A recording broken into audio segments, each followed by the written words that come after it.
Welcome aboard the National Football here on a Friday. It is your boy Big Sills. Come on. Come on in, baby. Come on in, guys. Come on. Come on. I know you're starving for some true sports talk, so we allow you to come on in here on a Friday. Oh, yes. Power Pack Show.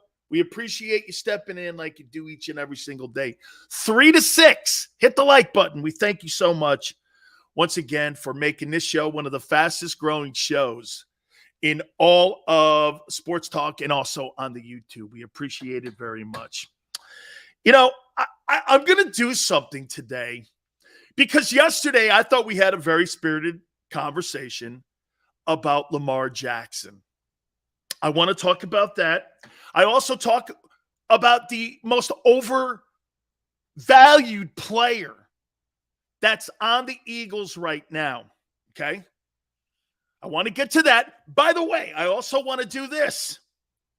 Let you know that bottom of the hour, Herschel Walker, former Heisman Trophy winner, man who's running for the Senate for Georgia on the Republican side, will be with us at the bottom of the hour. I want to get his thoughts on college kids being paid, politics versus sports, how he made that transition. A lot of athletes do that nowadays.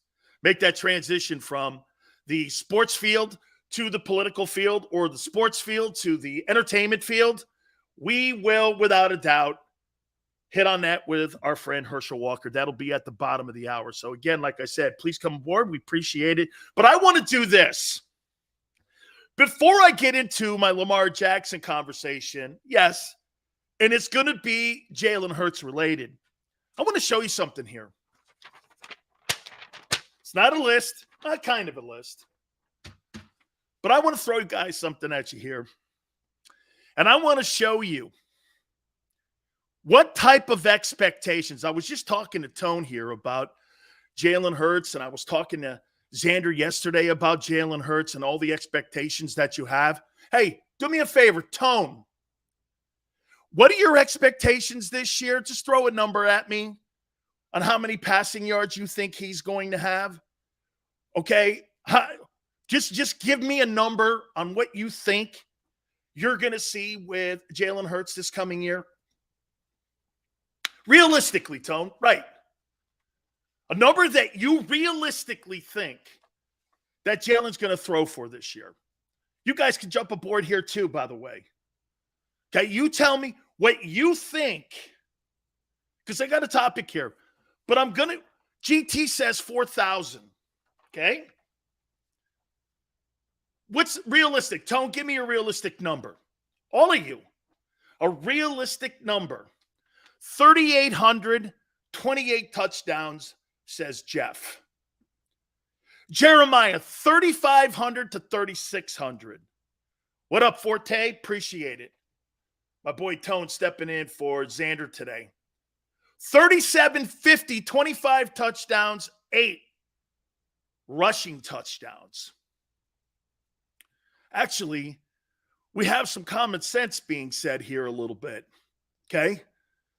You guys out of the gate here. Wait a minute. Hey, Jones, this is not shadeful talk here today. This is going to be a comparison that I'm going to make to a guy who's going to get $235 million. Okay? GT, 4,000, 30 touchdowns, 12 interceptions. Jesse, 4,100. Nate, let's go. All right. Smile says 3,900, 24 TDs, 20 picks. Ooh, that's a lot. A better completion percentage. Okay. Dion says 4,100. Okay. 4,235 touchdowns, 7 interceptions. Let me go to your history of quarterback play for the Eagles in your franchise's history, okay? Let's start there. Let's get a theme and a trend on how you guys are at the quarterback position in your franchise's history. All-time passer, Donovan McNabb, 32,873 from 99 to 2009. Then you have to go to the 70s. Ron Jaworski, 26.963. The 70s. Donovan McNabb, he last played for the Eagles in 09. 32.873. Randall Cunningham, 22.877, the 80s. So you got 70s and 80s for 2 and 3. Carson Wentz is 4th all-time in passer history for the Eagles at 16.811 from 16 to 2020. Jesus criminy. These are pathetic quarterback numbers for a franchise that's been around forever. Norm Snead from the 60s is 5th at 15,672. Are you guys seeing a theme here? Have you ever got the quarterback right? 90s, 80s, 70s, 60s, and then Wentz are your top 5 guys. Now let's go one further here. Let's go to the best single seasons in Eagle history throwing the ball. Number 1, the guy who had the best year passing in the history of the Philadelphia Eagles is Carson Wentz. 4,039 in 2019. Number 2 is Donovan McNabb, 3,916 in 2008.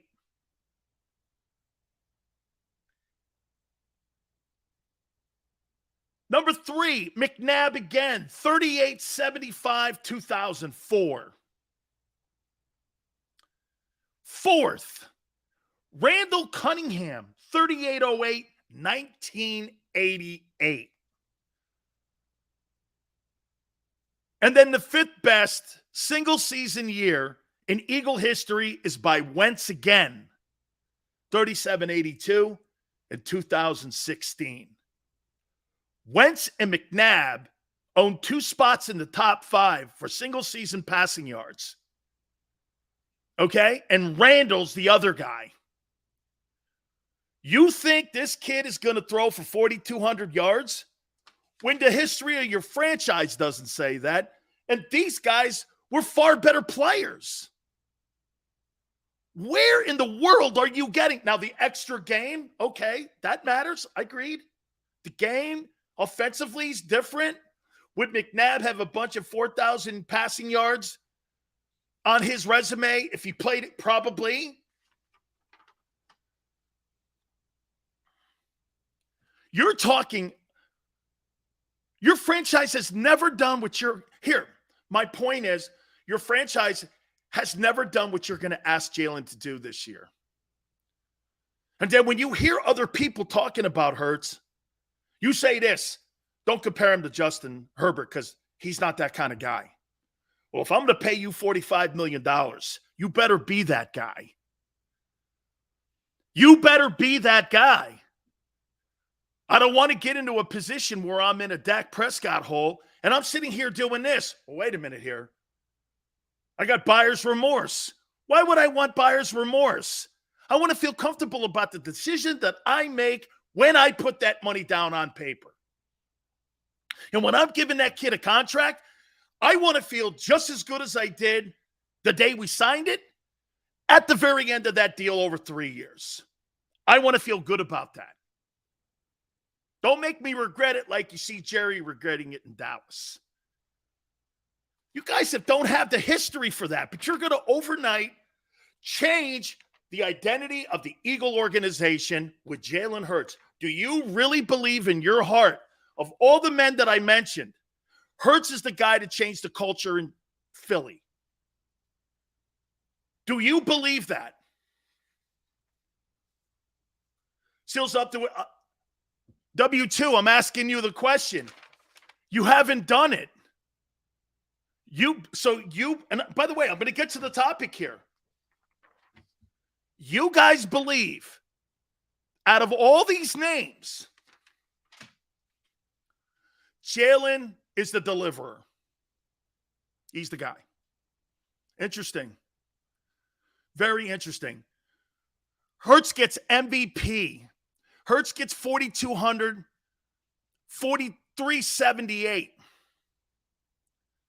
Steven goes, Hurts didn't change Alabama. Alabama had Tua take over. Then he went to Oklahoma. Great O-line, way better receivers. What does that have to do with the quarterback? GT goes, yes. And Hurts we trust? Okay. Hey, on July 1st, GT, you're right. You have that autonomy to say that. You're damn right. No one knows right now. Absolutely. 100% correct. 100% correct. Deep pass is very important this year. I think he will do it. Daniel, very cool. By the way, brand new folks coming to the show, please hit the like button. Thank you. That's half the equation to yardage. I believe the Eagles will try, and there will be a lot of interceptions, just like the playoff game. The Bucs D had 2 picks in that football game. I think there is going to be a lot more turnovers because you're going to be doing things that you've not ever done in your history. W2 says, Hurts ain't throwing for 4K. 17 games? How about this? Do we agree, W2? He's got to be pretty close to that to keep that gig. Now, let me throw the topic at you here.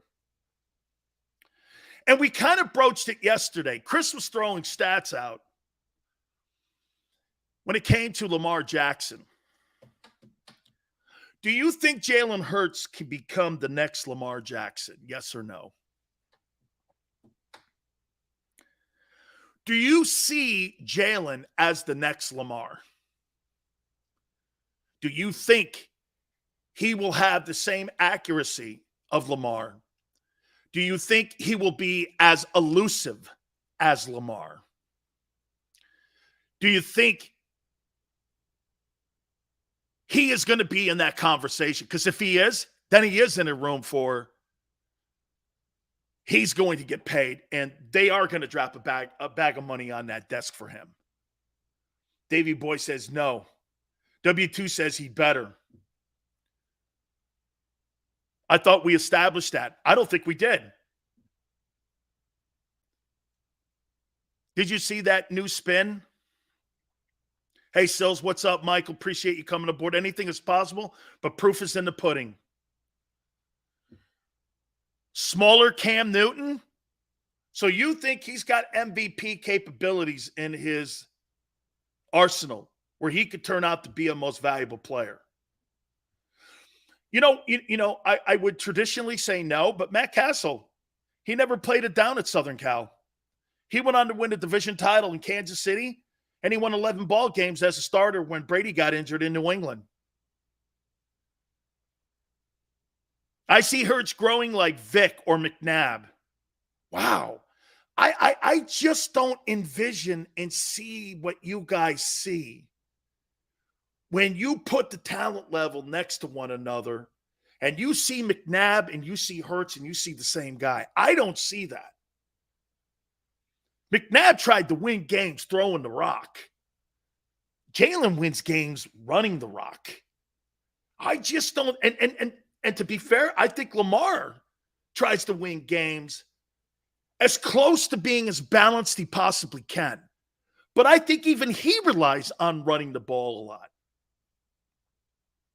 And I think that's why fundamentally Steve Biscotti, the owner of the Ravens, and everyone in the building is sitting there going, do we give this guy a 5-year guaranteed contract, or should it be a 3-year guaranteed contract of $45 million? He's going to get paid $45 million. The question is length. And they're having this spirited debate in Baltimore. I think this has a lot of ramifications on how you see Jalen Hurts. You don't think he can be a Russell Wilson? GT, absolutely not. He's not the passer Wilson is. Michael Wren is due in September. Kyle says, just logged on, how much Jalen back? No, Kyle, I asked you, do you think that Jalen Hurts can turn into a Lamar Jackson? You think he's the next Lamar Jackson? I think Hurts can be Alex Smith. Playoffs, but not championships. It's childish to call it bashing. Yep, logged on and it's the same thing. I'm asking about Lamar. Holy cow. Whatever, guy. It's all good. I just want to see him be a winner. Yes, I think he can get to Jackson's level. You think he can lead the NFL in passing touchdowns and 1,200 rushing yards? Whew, man, that is an awful lot. That is an awful lot to ask. By the way, don't forget Herschel Walker, bottom of the hour. Legendary college football player, arguably the best running back in college football history. And on top of that is running for the Senate for the state of Georgia. We will talk to him. That'll be at the bottom of the hour. Jones, you know what? I thought it was a reach when people said Steve McNair. And I got to tell you, the more I look at the numbers, the more I look at the completion percentage, I say the same thing to you. There's something there. Maybe McNair is more of the favorable comparison. Davey Boy goes, hey, make no mistake about it, okay? Make no mistake about it. Rent is due. Okay? Hey, just so you know, Tone, Herschel just texted me, so he's going to be 5 minutes late. No problem. No problem. So he's going to be 5 minutes late. So Herschel's going to be here with us. Until then, you guys can get a chance to jump aboard with us. Tone's aware of Herschel Walker right now being a little bit late and running behind, so he will be with us momentarily as we get down towards the bottom of the hour. Michael goes, Herschel or Bo Jackson? I played against both guys. Wow. Unbelievable. Just unbelievable talent. You know, it's funny. It's funny when you talk about Lamar Jackson and then you throw Jalen into the conversation there. Both styles of the same. I think, you know what? You want to hear this? Tone, do you agree? This is the favorable comparison. This is the favorable comparison. Is Lamar Jackson. You can't compare Jalen to Joe Burrow or Justin Herbert. Rob Ellis is right. You can't, because that's not the style of play. Okay? I think it's riskier. And here's something else too. Let me add this into the conversation on both Lamar and Jalen. What do you guys think the shelf life is for a guy with this style? Lamar Jackson and Jalen Hurts. What do you think the shelf life is? Okay? What do you think the shelf life is of a player that plays like Lamar Jackson? What would you feel comfortable? Because this is going to play into what you're going to do with Jalen. Michael goes 3 to 5 years.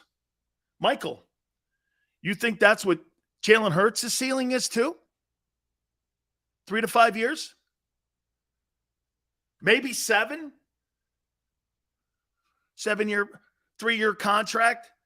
You get the best out of him after a 3-year contract, then you got to go hunting again for another quarterback. That's a great take, Jesse. Jesse, that's a great take. Jackson is more reckless in his running style. He is. The guy's got to learn to slide better. Completely agree. Completely agree.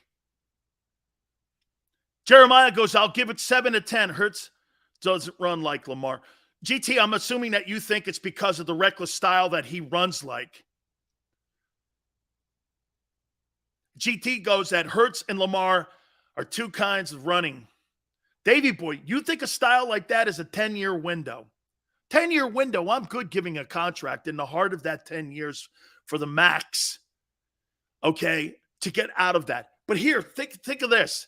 Watch this. So, guys, you're saying between 5 and 10 years. Guy like Justin Herbert or Joe Burrow, that's 15 years you got a window of. That's got a shelf life of longer, which means you can build your football team around that style. I think that's the dilemma that they have in Baltimore and what they're thinking about even with Jalen in Philly. It's not that the kid's not good. Is it sustainable? Get this.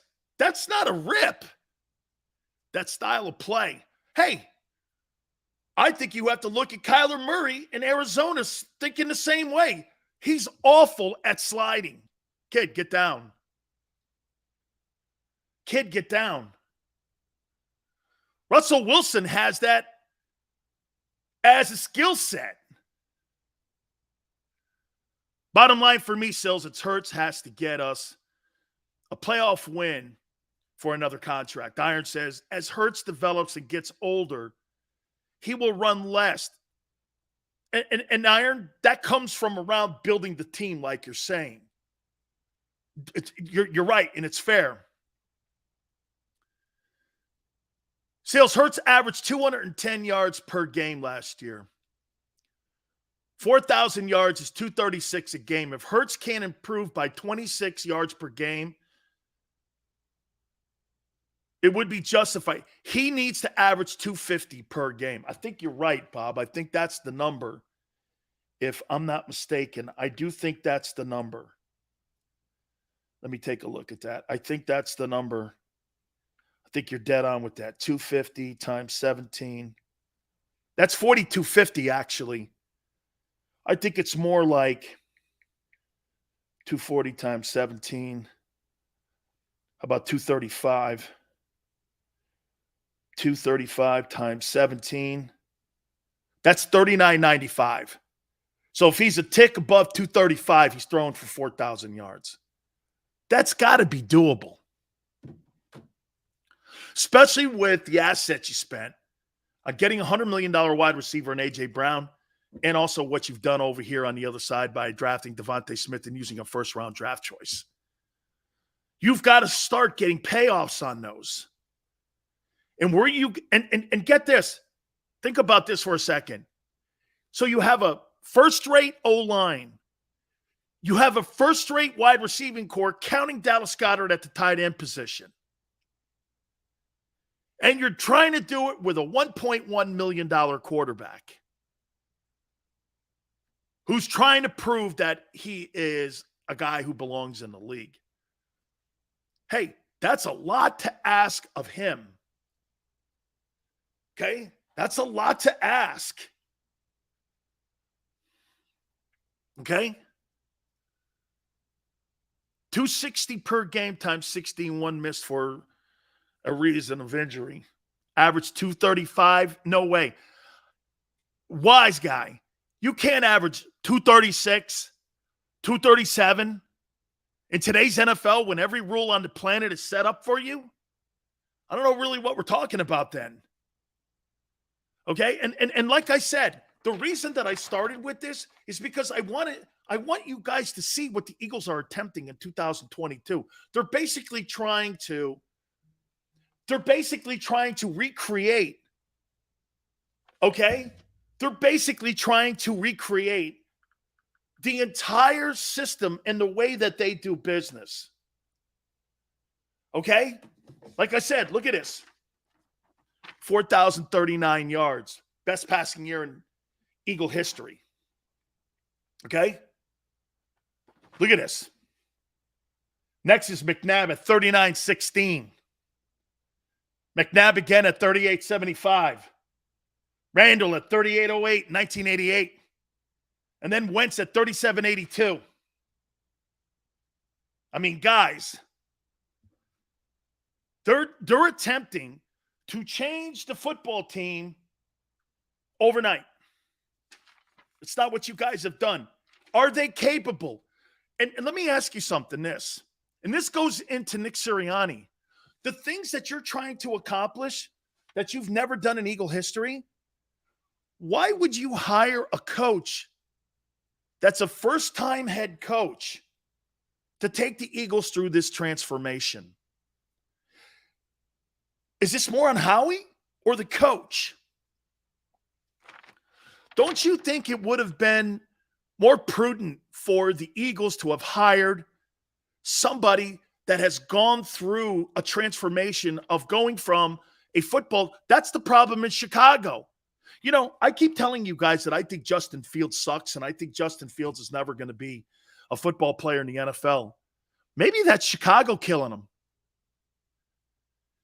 Maybe that's Chicago and their inability to develop quarterbacks. I don't know what's a worse place, Chicago or the New York Jets, if you're a quarterback. You go to those two places, you go to die there. You go there to have your career ended if you go to those two places. So I don't know if Zach Wilson in New York or Justin Fields sucks. I don't know. All I know is this. Their development process over the last 40 years has been terrible. Chad Pennington in New York. And who? Jay Cutler in Chicago? Not really a ringing endorsement in any way. It's not really a ringing endorsement. Tone goes this. Question, is it fair to say Philly has struggled developing quarterbacks as well? Absolutely. Hey, I'll say this to you, Tone. The two positions that Howie Roseman has struggled the most at has been quarterback and wide receiver.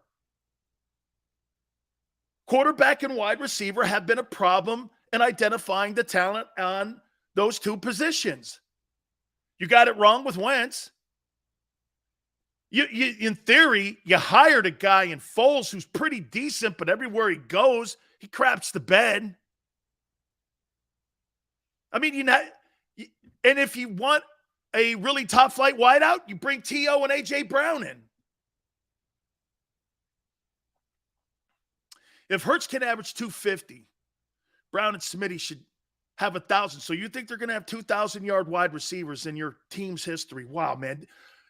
Boy, there are enormous expectations for Jalen. You know what? And all kidding aside, boy, you guys are expecting this more so than me.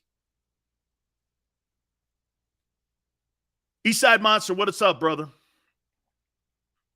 Jalen Reagor at 33 catches, 299. A.J. Brown should triple those numbers. I think the Bears are worse than the Jets for QB development. Joseph, they've been brutal. And even Rex Ryan, who did some things by getting that team to the AFC Championship, you would even make this conversation. Well, I'll tell you what, he did it without a quarterback. Mark Sanchez stunk. He was decent, not great. Okay. Here we are again talking about that same conversation like we're talking in Philly. So, again, circling back here. Can Lamar, here, I haven't answered my own question yet. Can Jalen Hurts be the next Lamar Jackson?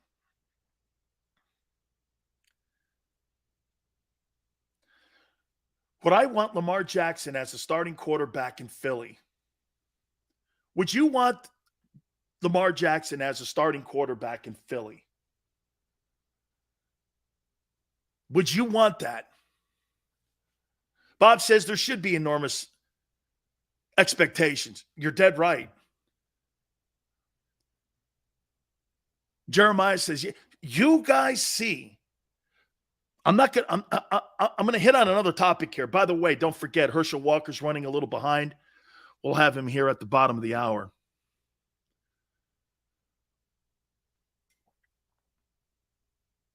I love that question. Sean, you think there's a better chance of 2,000-yard receivers or Jalen throwing for 4,000 yards? Maybe they all go hand in hand. I don't know. Okay? Because remember, the year that, if I'm not mistaken, the year that Carson Wentz threw for 4,000 yards, there wasn't 1,000-yard receiver on the team. Am I right with that, Tone? The year Wentz threw for 4,039 in 2019. I don't think that there was a 1,000-yard receiver, wide receiver on the team. Zach Ertz may have had 1,000. I don't know if that's the case. Maybe Zach had 1,000. I'm not sure. Get this. Tone said no one had more than 500 yards. That's insane when you hear that. That's insane. When you hear that, there was nobody on that Eagle team in 2019 that had over 500 receiving yards. Oh, Zach had 1,100. Well, he's a tight end. That's kind of what we thought he had, that he had a big year. If I'm not mistaken, too, Tone, I think he had 100 catches. He may have had 100 catches, too. I think that season. That was a big – that's when everyone started looking at him. Yeah, he had 116. Lamar was winning games, not many cornerbacks needed. When you look at a lot of the games where Hurts throws for a ton of yards, it was garbage time, empty calorie time. He should have huge numbers. We've never had this type of talent on offense. So you think this is the most talented offensive football team in the last 20 years? Do you? You think this is the most talented offense, talent-wise, at least on the roster? The most talented roster in the last 22 years. You think this is since 2000? Eastside Monster says yes. This is the best football program for generations of fans. Thank you, Mr. Sileo, for your perspective. Thank you for coming aboard. We really appreciate it. Thank you so much, guys. You guys are great. It's great to talk to you. Do the Eagles win the Super Bowl with Dak Prescott? With this offense and the wide receivers, I think Dak's a better passer. The great quarterbacks only average around 250 yards passing. Shows you how difficult it is to throw the ball. And what you're asking Jalen to do, to become a 4,000-yard passer, is not as easy as you think. As far as receivers, this is the most talented that we've had. Wow. Even when you had Deshaun Jackson on the team? I agree with Chris. T.O., McNabb, and Westbrook. Westbrook, to me, and I said this a couple weeks ago, or maybe a couple shows ago even, I think Brian Westbrook has been your best offensive weapon that you've had on that franchise in the last 2 decades. He can catch the ball. He can run in between the tackles. That one season he had where he had 70-some-odd catches and like 700 yards, and he had 1,300 yards rushing. My God almighty, you couldn't afford that guy today. That's Christian McCaffrey kind of stuff, but he's more durable. Brian Westbrook is a weapon. A weapon. Talented. I mean, when you can have a back like that, that's able to catch the rock out of the backfield, and you get the opportunity for you to be able to implement that. And again, part of that was also great screen game. McNabb was great in the screen game. That's something that this football team still has to develop, is getting involved in the screen game. Michael, the more you look at Westbrook and his impact that he had on the franchise, the more you look at it and you go like this. Absolutely unbelievable. Absolutely unbelievable.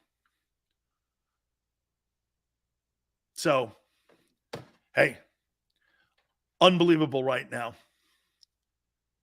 Hit the like button, guys. Mulata, Dickerson, A.J. Smith, Goddard, all young and still developing. But, Sydney, you got to remember something, too. When you have a quarterback, okay, you have a quarterback that you're developing, and you have a head football coach that you're developing, okay? this could be what is going to stop this team from having the great success that I think this team is capable of having. I'm with you guys. By the way, I wanted to make sure that we came out today, and I don't want anybody, because if you really think that Lamar Jackson could become a superstar player, and I think he is a superstar player, former MVP unanimously. Also, on top of this here, you think that Jalen could be a 2.0? That's a big deal. That's a big deal. Westbrook was a beast on kick returns. Hey, Joseph, thank you so much. I appreciate it, man. Donald, again, we have a lot of fun. Quarterbacks are the main targets all the time. Okay, they're always the main targets. But as we're getting closer to July 26th, the start of training camp, now we got to start sitting here doing this. We got to start sitting here talking about reality. What are we going to see this year? You see, the thing that I don't like, what I'm hearing a little bit, when it comes to the Eagles, how much should they radically change their offense because of A.J. Brown and Devontae? That's a question that the head coach, the new play caller, all have to take into consideration. How much of a leap do you really want to jump over the line here just because you've got a new toy in A.J. Brown? See, to me, I think you start the game in the season the same way you finished it. Running the ball, establishing the run, creating a line of scrimmage, being dominant at the point of attack, and systematically start implementing more passes. I think that's how they did Tom Brady. And I think that's what Charlie Weiss did. And Josh McDaniels and Bill O'Brien, all the OCs that they had in New England, I thought as Brady went along, they added more of the components of the offense as they went along. That, to me, is how Brady got developed. They didn't just say this, okay, we're going to start throwing the ball 35 times and start to fit that wedge, or, you're trying to fit a square peg into a round hole. That's not going to cut it. That's absolutely not going to cut it. So let's see here. We got Herschel here a little bit. Let's see what he says. Okay. We're going to take a timeout because they don't have the link yet. I appreciate it. Everybody, do me a favor. Please hit the like button.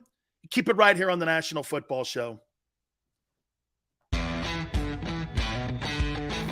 Go for the polls and the pools. Go for the oohs and the ahs. Go for the bubbles and the bubbly. Go for the story and the stories. Go for the win. Go to Ocean Casino Resort. Book your trip at theoceanac.com.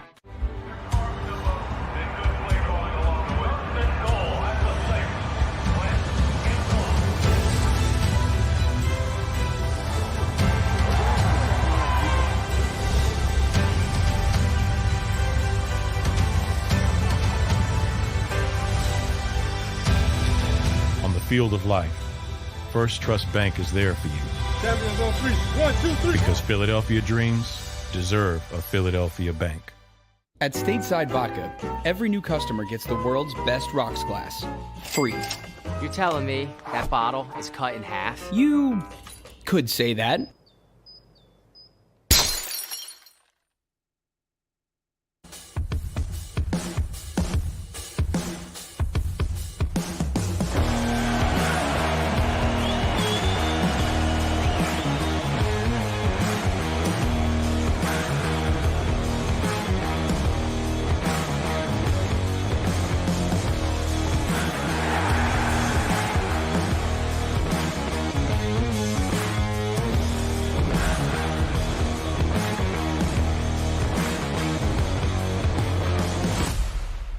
At Action News, we cherish every moment, and it's our profound responsibility to bring you closer to your world. Never miss a moment. Trust the people at Action News. All right, did you know I was the mommy slam dunk champion? Really? Yes, really, don't sound so surprised. Let's see it. Oh, you're ready. All right, here we go. Let's hear the crowd. So go to right, go to left, fake 'em out. Mama, go up, up, up. She did it. Again? You can't avoid gravity, but United Healthcare can help you avoid financial surprises by helping you compare costs and doctor quality ratings. United Healthcare. Uh-huh. Go for the midnight dares. Go for the game. Go for the hits. Go for the fans. Go for the win. Go to Ocean Casino Resort. Book your trip at theoceanac.com.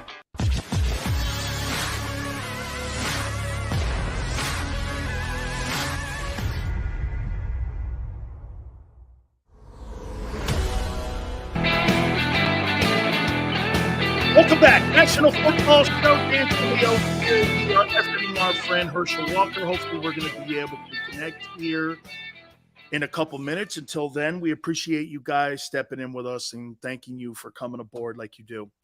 All right, we're going to throw another topic out here in a second here, but I love where you guys were going here, man. I do, because you know what?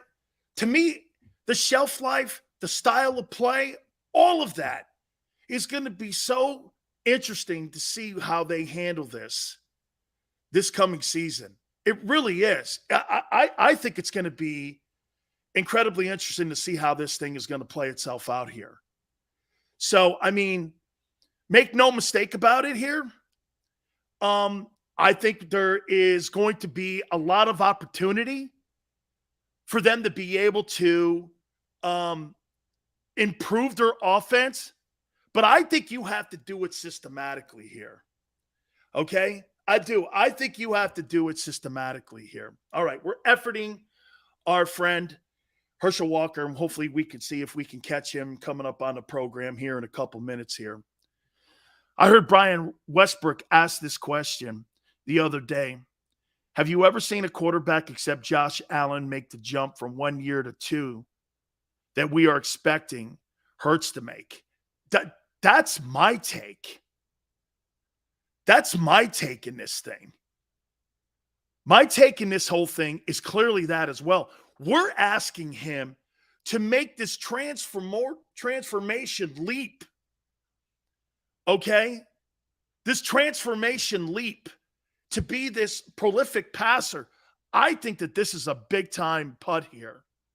I really do. I think this is a big-time deal here for them to see if they can make this thing happen here. I really do. Hurts just ain't a drop-back quarterback. We know this. That's right. So you're asking him to really bring in the whole scenario here where we're looking, again, at an opportunity here for really him to make that leap. That's going to be incredible. It's absolutely going to be incredible. And it's incredible now. I can't wait to talk to my friend here, Herschel Walker, who is now the GOP candidate in the state of Georgia for a Senate seat. And he joins us now, and here he is, representing the fine state of Georgia, our friend Herschel Walker. Herschel, how you doing, my friend? I'm doing well. How you doing? Sorry about that. I'm messing around and running around. I'm at my mom's house, and it is strange because we're still working on the internet here. Herschel, let me throw this at you. How does it feel for you to have played your college career in that state, born and raised in that state, been a star in that state, and now you have a chance politically to represent this state? Just talk about the levels of life that you've gone through with Georgia. Well, I have gone through so many different levels of life, but I'm proud. I'm proud and I'm happy that I'm representing my state, because right now people see it. You know, I don't have to talk about it. When you see the gas prices the way they are, you see groceries the way they are. And what's sad to me is how you see so many people putting this country down, which is a great, great country. And, you know, the person I'm running against, my opponent, you know, he's one of the people that's doing it. And I never thought I'd ever run for politics. You know, they say I'm a football player, I'm an athlete. But, you know, sooner or later, you got to stand up. And I say that because, you know, I've spent so many time that with the military, trying to remove the stigma of mental health. And they've tried to really make me look bad at that too. And I'm proud of that program. I'm so proud of it that I've worked with so many young men and women that have sacrificed their lives for this country. They've sacrificed their families and the things I've done with the military. But I see that they're trying to put this country down. And you know me, there's no way I could do nothing but stand up for this country. I'm going to fight for this country.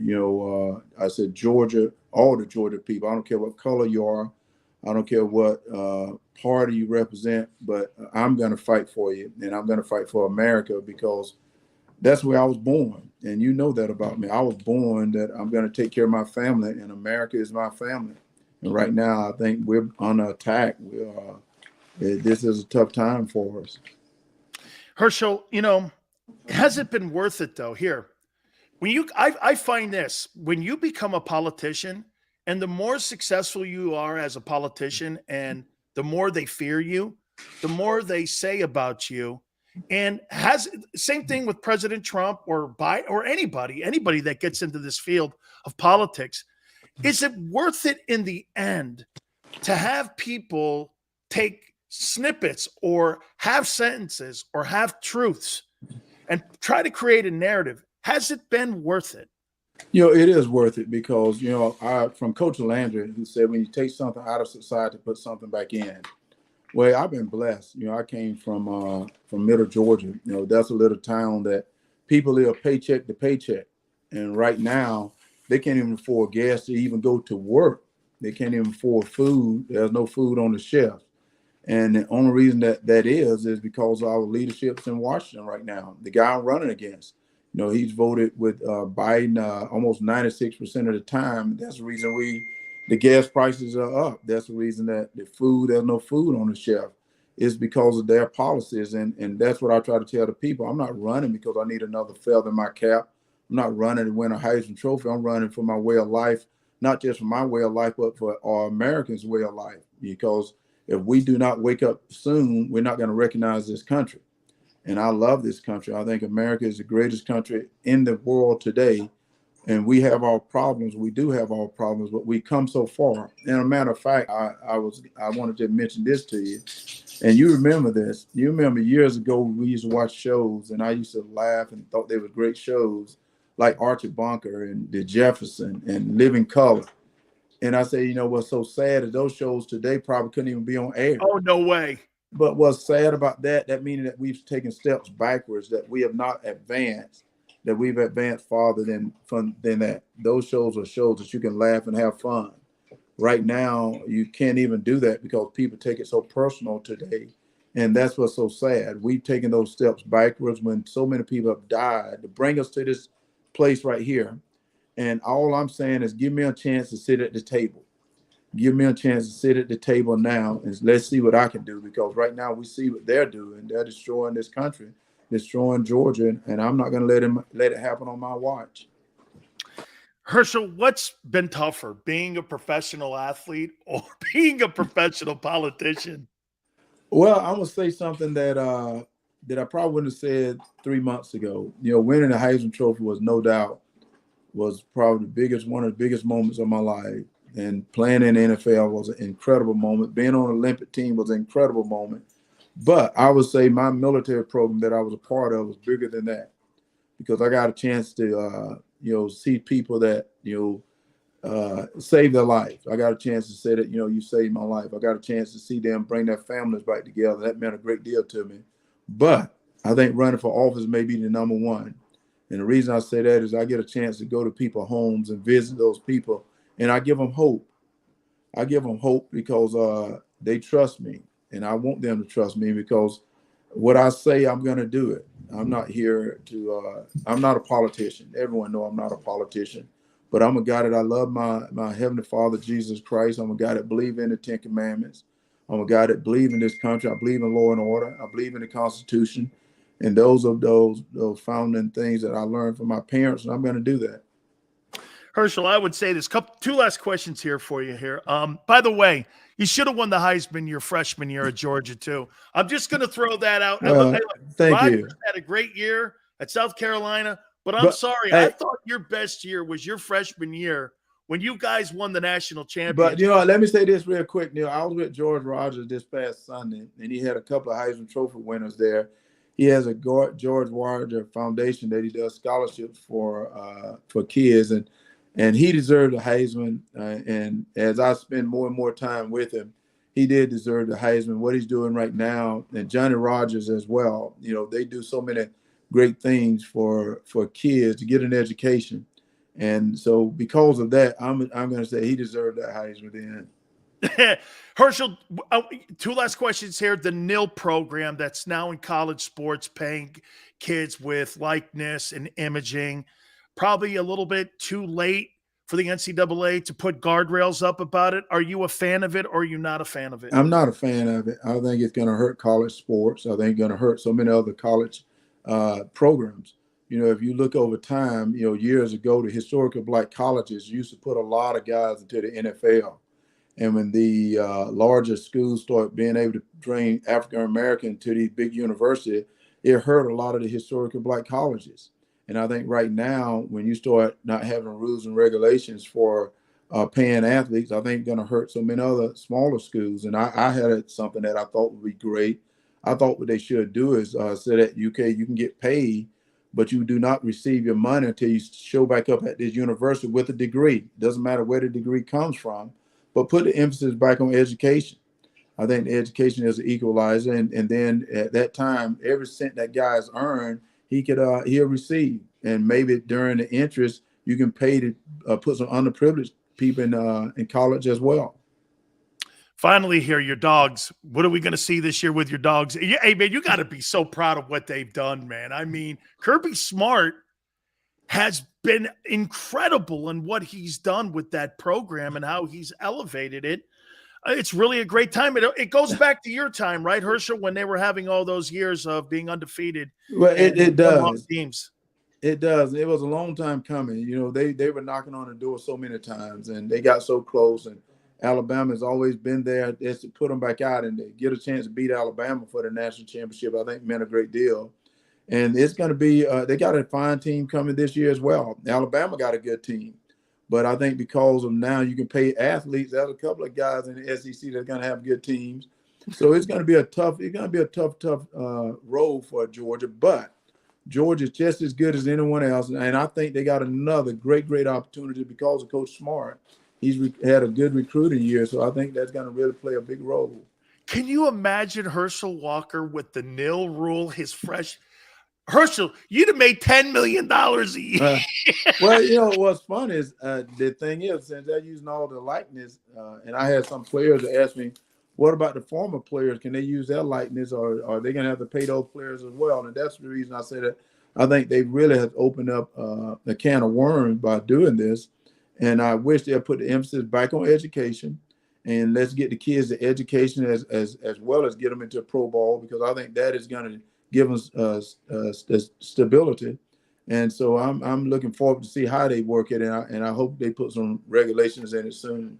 Absolutely. Herschel, where can they go to your website? I know you have a website that people can go to see the latest on what you're doing and what you're stumping and where you're going around the state of Georgia. Can you tell them where they can go? Yeah, I can. I want to tell you, you got to get some Georgia stuff in your place and stuff. I like to see some Georgia stuff there. But anyway, I love for everyone to go to teamherschel.com, whether you can donate to my campaign because they're raising a lot of money.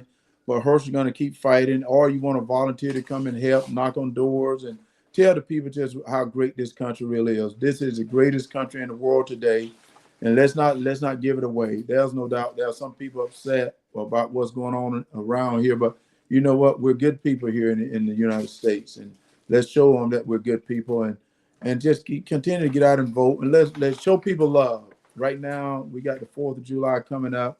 Let's show people some love and just keep going.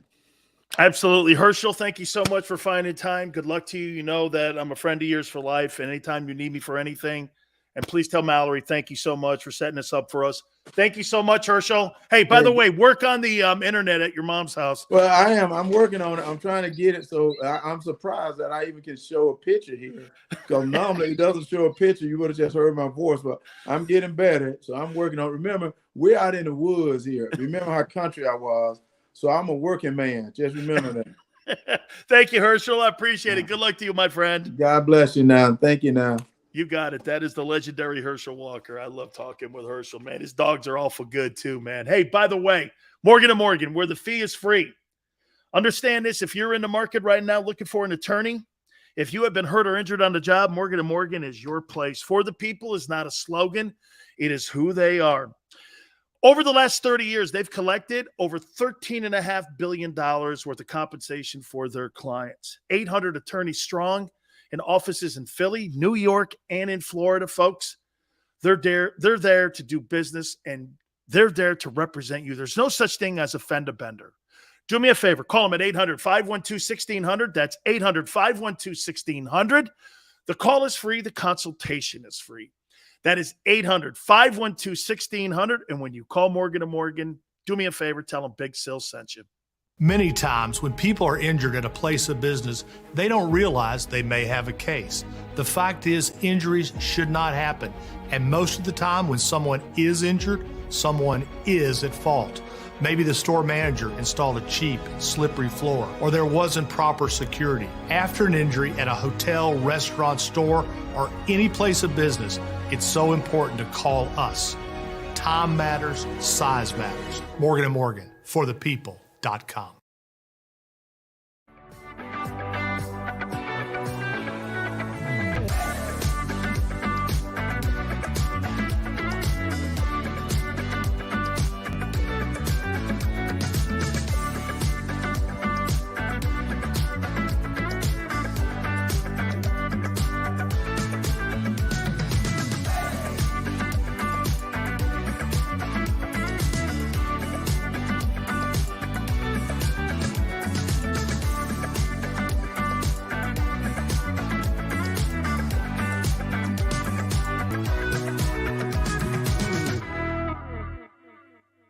News at 11 with Rick Williams. It's the team you trust to bring it all together. The stories that impact your community, a sports roundup for the locals, and the AccuWeather forecast you depend on. Action News at 11 with Rick Williams. All right, did you know I was the mommy slam dunk champion? Really? Yes, really don't sound so surprised. Let's see it. Oh, you're ready. All right, here we go. Let's hear the crowd. So go to right, I go to left, fake a mom. Mama go up, mama! She did it. Again? You can't avoid gravity, but United Healthcare can help you avoid financial surprises by helping you compare costs and doctor quality ratings. United Healthcare. Uh-huh.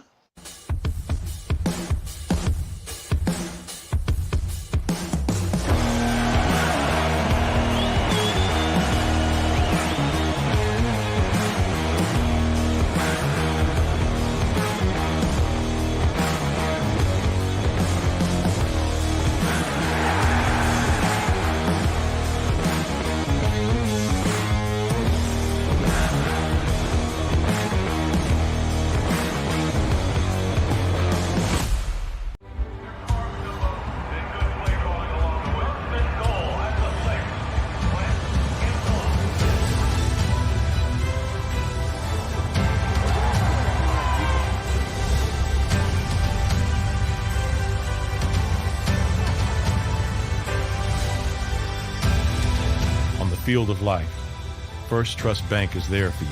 Champions on three. 1, 2, 3. Because Philadelphia dreams deserve a Philadelphia bank. Go for the midnight dares. Go for the game. Go for the hits. Go for the fans.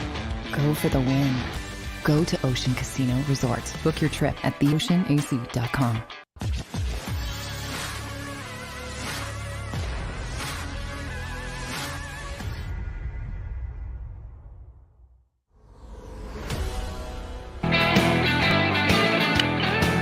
Welcome back. National Football Show. It's your boy, Big Sil. Please hit the like button. Thank you so much for stepping in with us. We want to thank our friend Herschel Walker for coming aboard. Why do people see things in political lenses?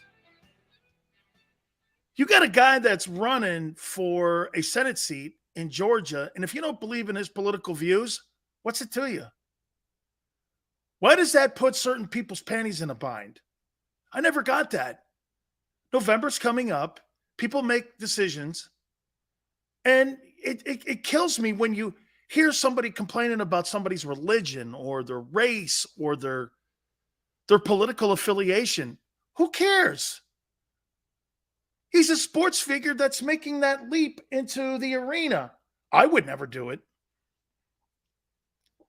I wouldn't want that scrutiny on me. I already have enough scrutiny on me. Okay? And by the way, do I think he loves Georgia? Are there issues in his life? I'll tell you what. I could line up 50 politicians, and I could probably find some crap about them. But I don't really care as long as you get the job done. If we're under some notion that everybody's a perfect human being today, you got problems in your life. And if you think your politicians or your sports celebrities or your actors or actresses are perfect, who gives a crap about that? Why is that important to you? There's an election every 2 years and 4 years. How in the world do you sit there and make that part of your life? I'm worried about putting gasoline. By the way, I'm happy for Herschel Walker. I don't believe in everything Herschel says, but he's my friend. He's got a different political opportunity to do something. That doesn't mean I'd vote for my friend if he has this or that. I love the guy because I know the guy. I don't sit here and pretend that every one of us has different likes and dislikes. Just saying, man. Sills thinks the last great basketball player was Larry Bird. Raul, I have no idea what that means. Where do you come off with that? Look at a guy like that making that. Tell your friend to take care of his illegitimate child. Who are you, Jesus Christ? Whatever, dude. You don't know me from a can of paint, Raul. Don't pretend like you do. Let's see, my favorite basketball player, either Magic, Wilt, or Dr. J. Those are probably my three favorite players. Any other questions? Greg, Sills, we played against Herschel Walker in high school. Hey, man, Herschel was a tremendous ball player in college and in the pros. Dude, you are only correct because you have the mic. I'm not sure what that means either. Okay?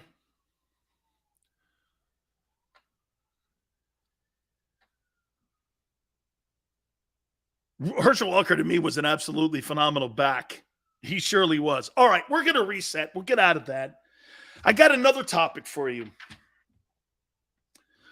The most overrated player that's on the Eagles. Do me a favor. Hit the like button. Hour 2. Keep it right here on the National Football Show.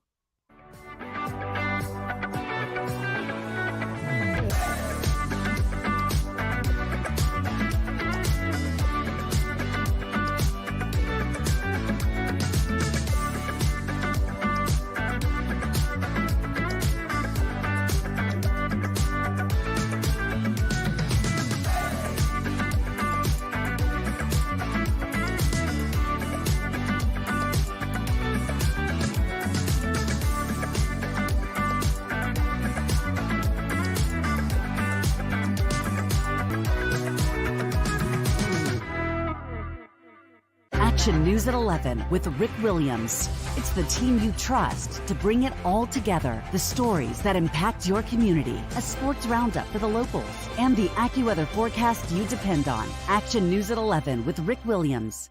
All right, did you know I was the mommy slam dunk champion? Really? Yes, really, don't sound so surprised. Let's see it. Oh, you're ready. All right, here we go. Let's hear the crowd. So go to right, I go to left, fake a mom. Mama, go up, mama! She did it.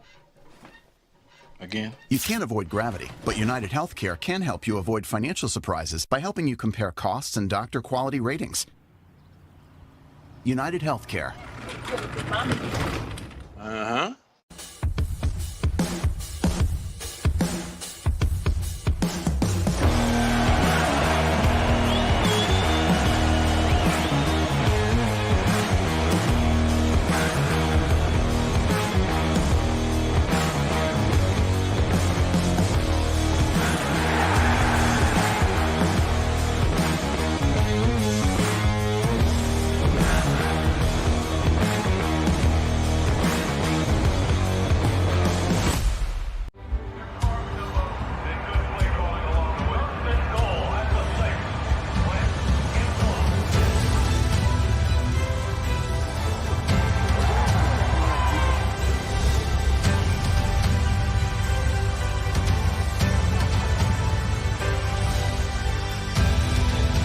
Field of life, First Trust Bank is there for you.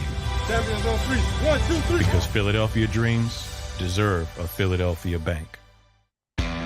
Go for the midnight dares. Go for the game. Go for the hits. Go for the fans.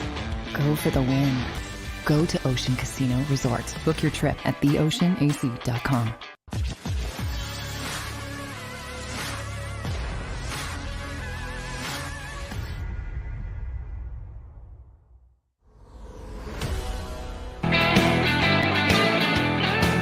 Hour number 2, National Football Show. It's your boy Big Stills. Greasy.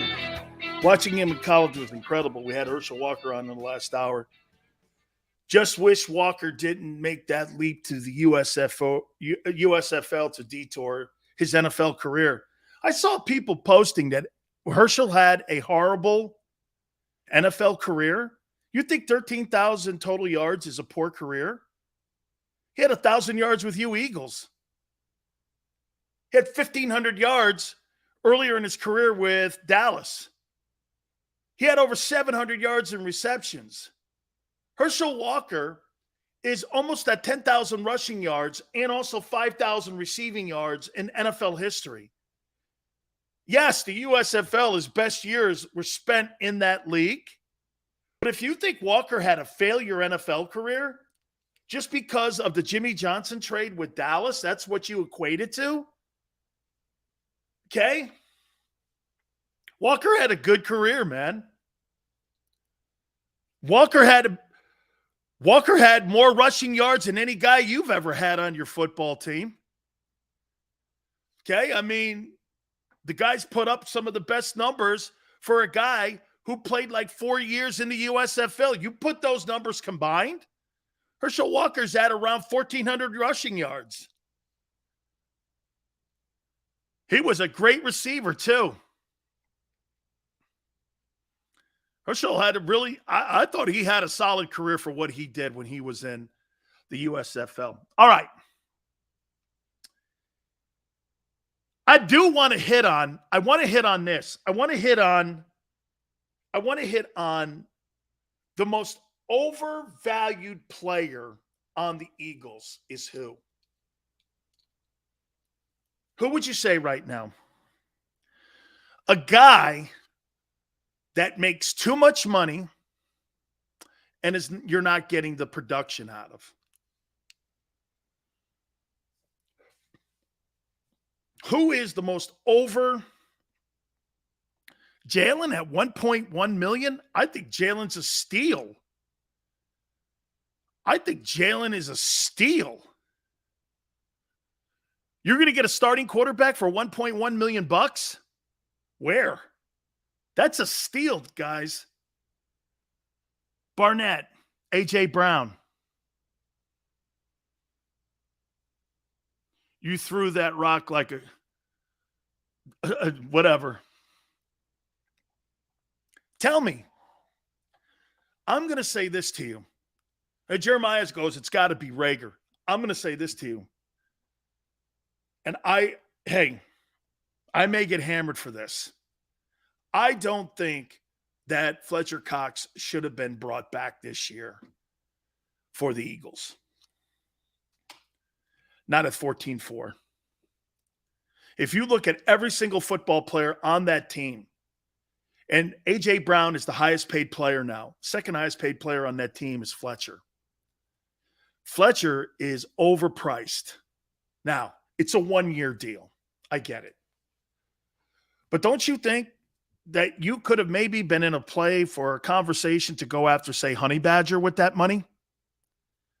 Wouldn't you have rather, if you drafted a guy in, and by the way, I think Milton Williams could probably put up the same numbers that Fletcher Cox will put up this year. I didn't see a lot of production. There were a lot of goose egg games last year. That money that you spent on Fletcher Cox could have been spent on Honey Badger. How would the Honey Badger look on that defense in the secondary with what you assembled in the secondary, especially at the cornerback position? Now, it would be like a rental with all these guys, but it would be more of a, I think he got a 2-year deal, if I'm not mistaken, in New Orleans. Okay? Chris, I think Milton Williams can step right in, and I think he can have the same production. I think what we're looking at would, and by the way, Fletcher is going to turn into Ndamukong Suh. He's going to make a ton of money. Fletcher's going to go to a place like the LA Chargers, or he's going to go to a place like the Raiders that need interior help. And they're going to pay him, probably overpay him. And he's going to go around like Ndamukong Suh. There's nothing wrong with that. You may land on another Super Bowl when you're doing that as well. Players today, guys, you know, I think the biggest thing sometimes people are always under the assumption of, I know you want these players to retire in your building and in your stadium. I get that. But that's not reality today. Very few guys get to call their shot and say, I want to retire an Eagle, a Giant, a Patriot. Not even Brady's going to retire that. Very seldom do you see that. Okay? Very seldom. Eastside Monster says, Cox isn't worth 14 plus. With Hargrave, Milton Williams, and Davis, no way. That money could have been used, again, at other deficiencies that are on the football team. Maybe a back. Maybe a more consistent, how about this? Not consistent. A more reliable back. Somebody that you could have really leaned on. See, to me, the free and strong still are issues on the team. We'll see what happens this year. I think the kid that they signed from the 49ers, I think that's going to be a great sign in the end. Thing about Cox's contract is that we kick his cap hit down the road so much that if we didn't bring him back, then we still would have took a massive cap hit while he played for a different team.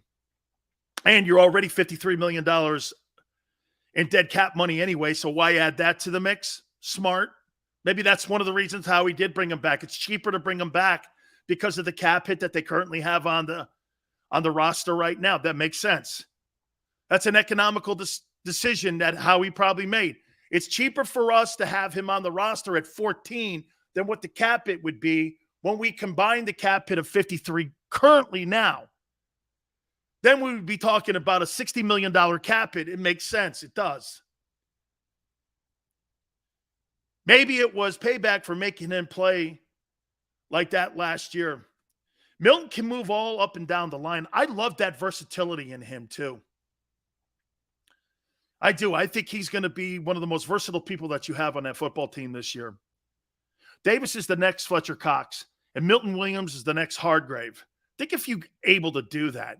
You get Jordan Davis on a rookie deal, and you have Milton Davis on his current contract, you're talking about taking $30 million off the books. Because get this, Fletcher's on a one-year deal, and so is Hargrave. Hargrave's going into this season without a contract extension. Technically, look at all the guys on one-year deals. One corner, your defensive tackles are both on really one-year deals. I mean, you got a boatload of guys on that defense that you're going like this. Prove it to me. The Howie deals. We cut him at $18 million and signed him for 14. I don't think he's worth 14. Okay? I do. Hey, guys, please hit the like button. I appreciate it. So, again, when I look at where he is, I thought that money could have been used a little bit differently. However, look, I think this is going to be one of the best front sevens. I think they've improved this football team, and I'll say it one more time to you. I think they are the favorites to win the NFC. I know we've had a lot of fun kidding around this week with Jalen. I said I believe Jalen's good enough. I think he's Ryan Tannehill-ish. Ryan Tannehill is good enough to win the AFC. Ryan Tannehill actually has been to an AFC conference championship game. He's also on his resume now. He's on a football team that he led to the number 1 seed in the bye last year in the AFC. We're not talking about a guy who hasn't been accomplished since he's been the quarterback in Tennessee. But would I call him elite? Absolutely not. But he's getting the job done. Same thing as Garoppolo. As I said this with this conversation we had yesterday, I think what we're looking at here is everyone wants their guy in that position to be elite. You don't have to be. I'd rather, hey, let me say this to you. Would you rather have an elite quarterback or an elite O-line? What would you rather have? What would you rather have?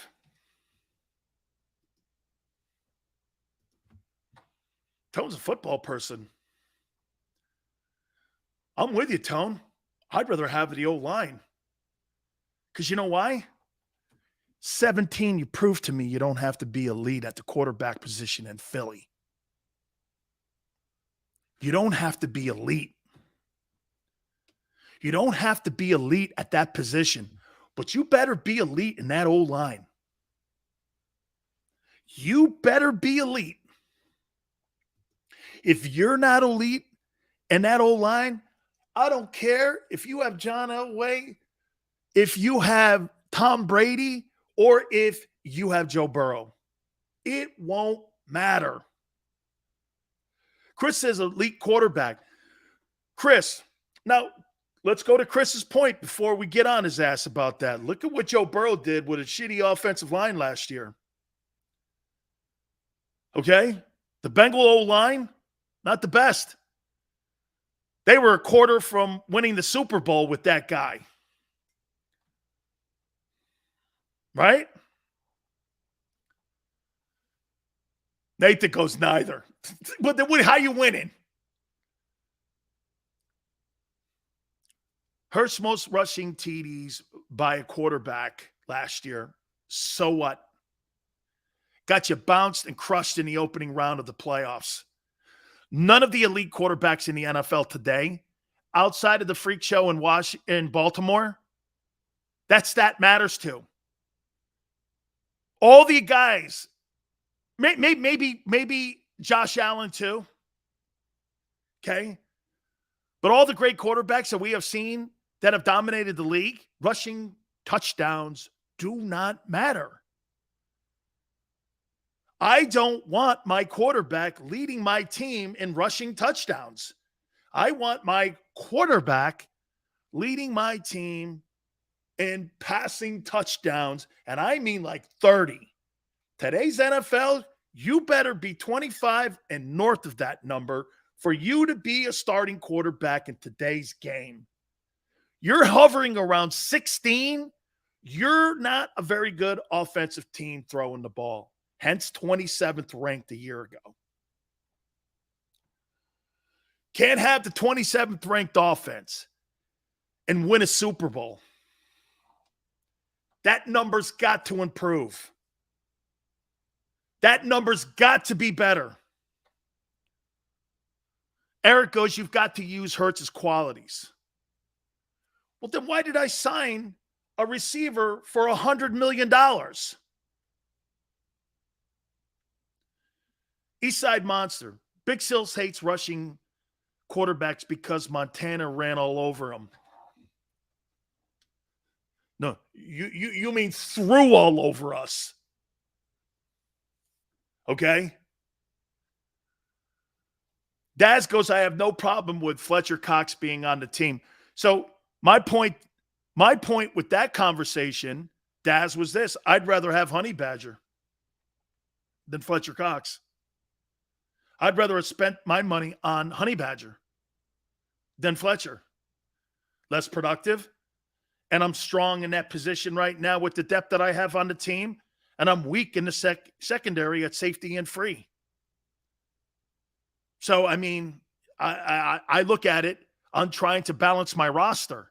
I much would have rather have paid a guy like Honey Badger than Fletcher Cox.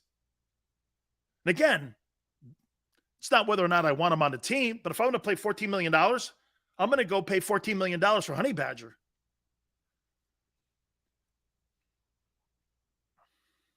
Sydney says Fletcher Cox needs to ball out. Got to be 10 times better than what he did a year ago. Has to be better. That Dallas O-line in 94 was spectacular. Seals would still want the Honey Badger. Didn't have Davis? How? Honey Badger was a free agent. Greg, it's a beautiful thing to see Jason Kelce running over 2 or 3 defensive players on one play. Hey, dude, when you got – hey, and you know what too, Greg? When you get a football team and an offensive line that starts killing people like that, okay, and they start dominating like that, there's just absolutely no stopping it. Okay? Nigel says, calm down, guys. There will be balance, 50-58. There will not be balance, man. How are you going to have balance? And why would you make Jalen do something he can't do? Pass. How are you going there? And like I said too, Nigel, your franchise history doesn't say it. Or you can't show me where any time in your career that you had a quarterback who was more of a running back, who was proficient in the passing game at any time in your franchise's history. Your top 5 seasons, 2 by McNabb and 2 by Wentz, and 1 by Randall. And not one over 4,000, a tick over 4,000 with 4,039. Would you have rather have signed Honey Badger or Bobby Wagner? Probably Wagner. But then again, would I have drafted Nakobe Dean? If I signed Bobby Wagner, would I have signed and drafted Nakobe Dean if I brought in Bobby Wagner? Okay? Because you're going to spend that kind of money on Wagner. Are you going to draft Nakobe Dean? What did Vic win in Philly?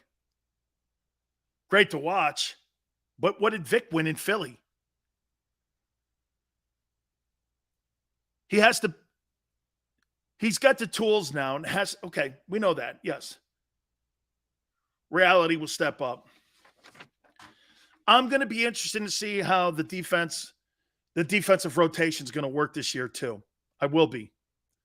With Fletcher. How much is Fletcher really going to see? To me, here's what I would do with Fletcher, and you tell me. And Tone, tell me if you dig this.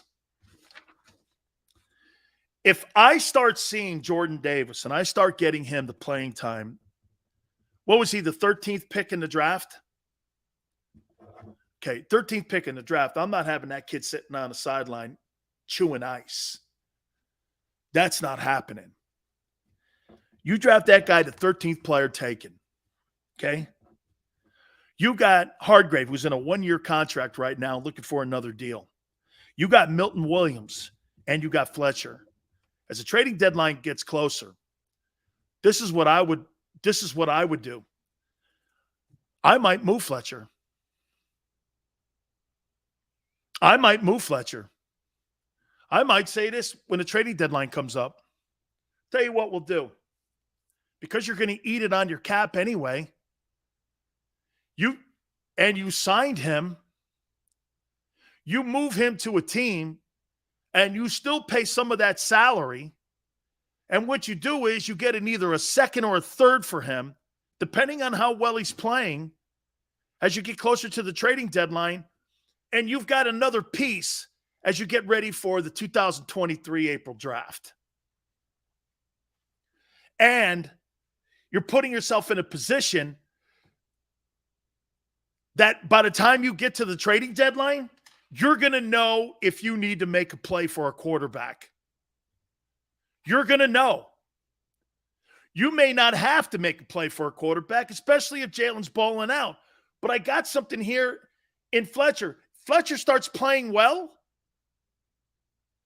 You move Fletcher because you've drafted Jordan Davis. You got a younger Hargrave, and you got Milton Williams, who's becoming a player that you could play all up and down the lineup, showing versatility that a lot of guys don't have on that front seven. Tone goes, I would move Fletcher if Jordan Davis is developing ahead of schedule and if Milton can take it to another level. You know what I would say to that, though, Tone? I would say this.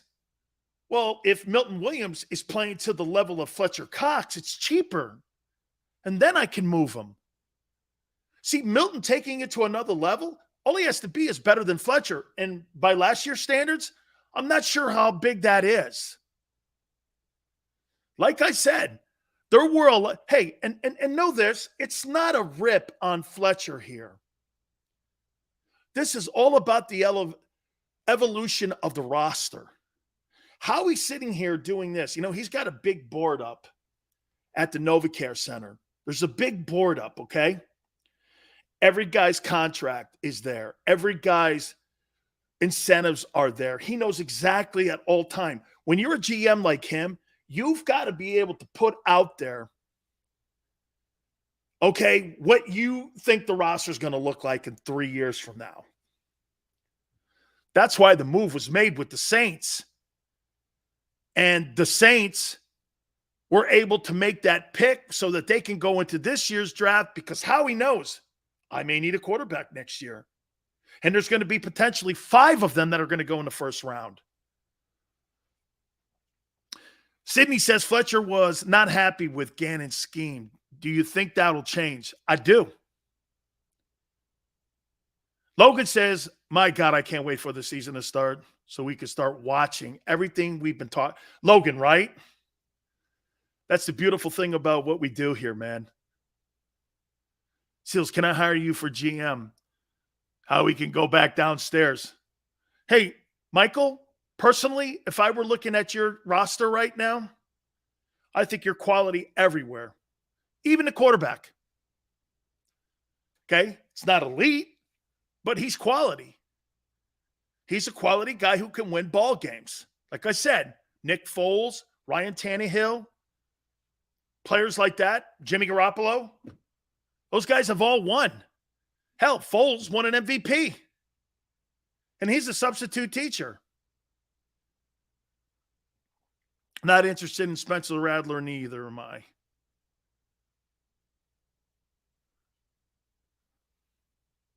Better chance of Williams playing near Cox's level than Davis getting there.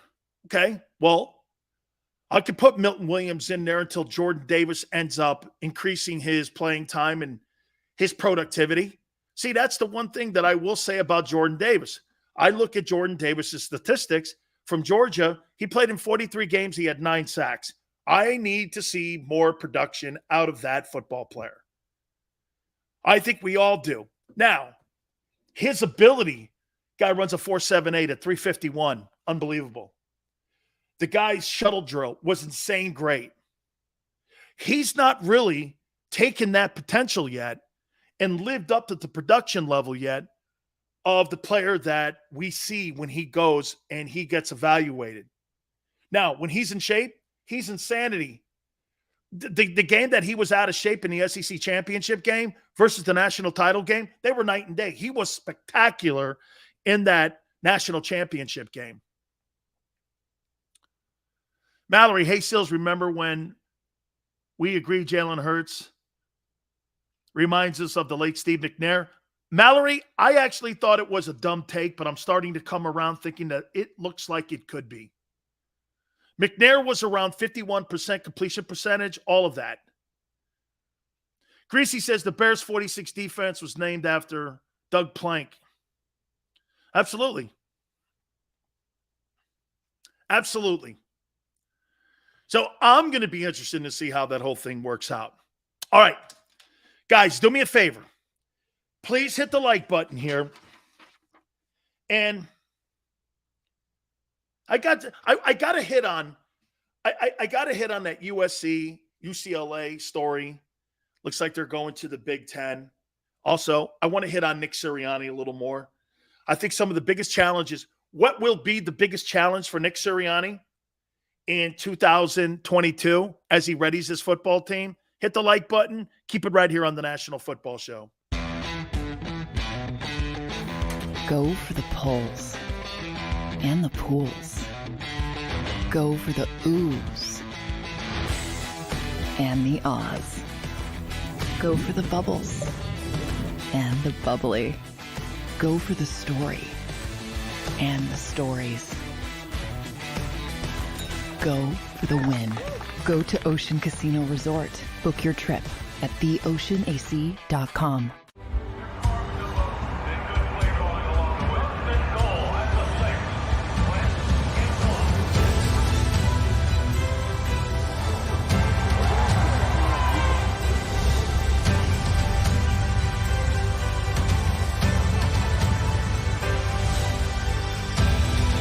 On the field of life, First Trust Bank is there for you. Champions on 3. 1, 2, 3. Because Philadelphia dreams deserve a Philadelphia bank. At Stateside Vodka, every new customer gets the world's best rocks glass, free.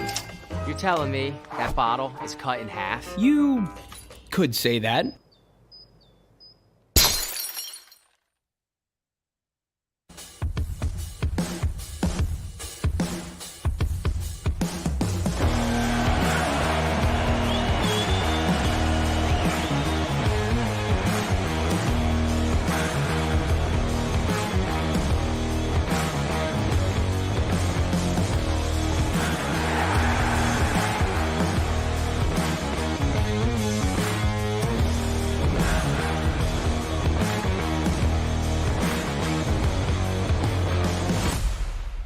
At Action News, we cherish every moment, and it's our profound responsibility to bring you closer to your world.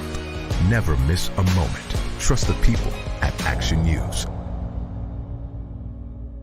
right, did you know I was the mommy slam dunk champion? Really? Yes, really, don't sound so surprised. Let's see it. Oh, you're ready. All right, here we go. Let's hear the crowd. So go to right, I go to left, fake 'em out. Mama, go up, up, up. She did it. Again? You can't avoid gravity, but United Healthcare can help you avoid financial surprises by helping you compare costs and doctor quality ratings. United Healthcare. Uh-huh. Go for the midnight dares. Go for the game. Go for the hits. Go for the fans. Go for the win. Go to Ocean Casino Resort. Book your trip at theoceanac.com.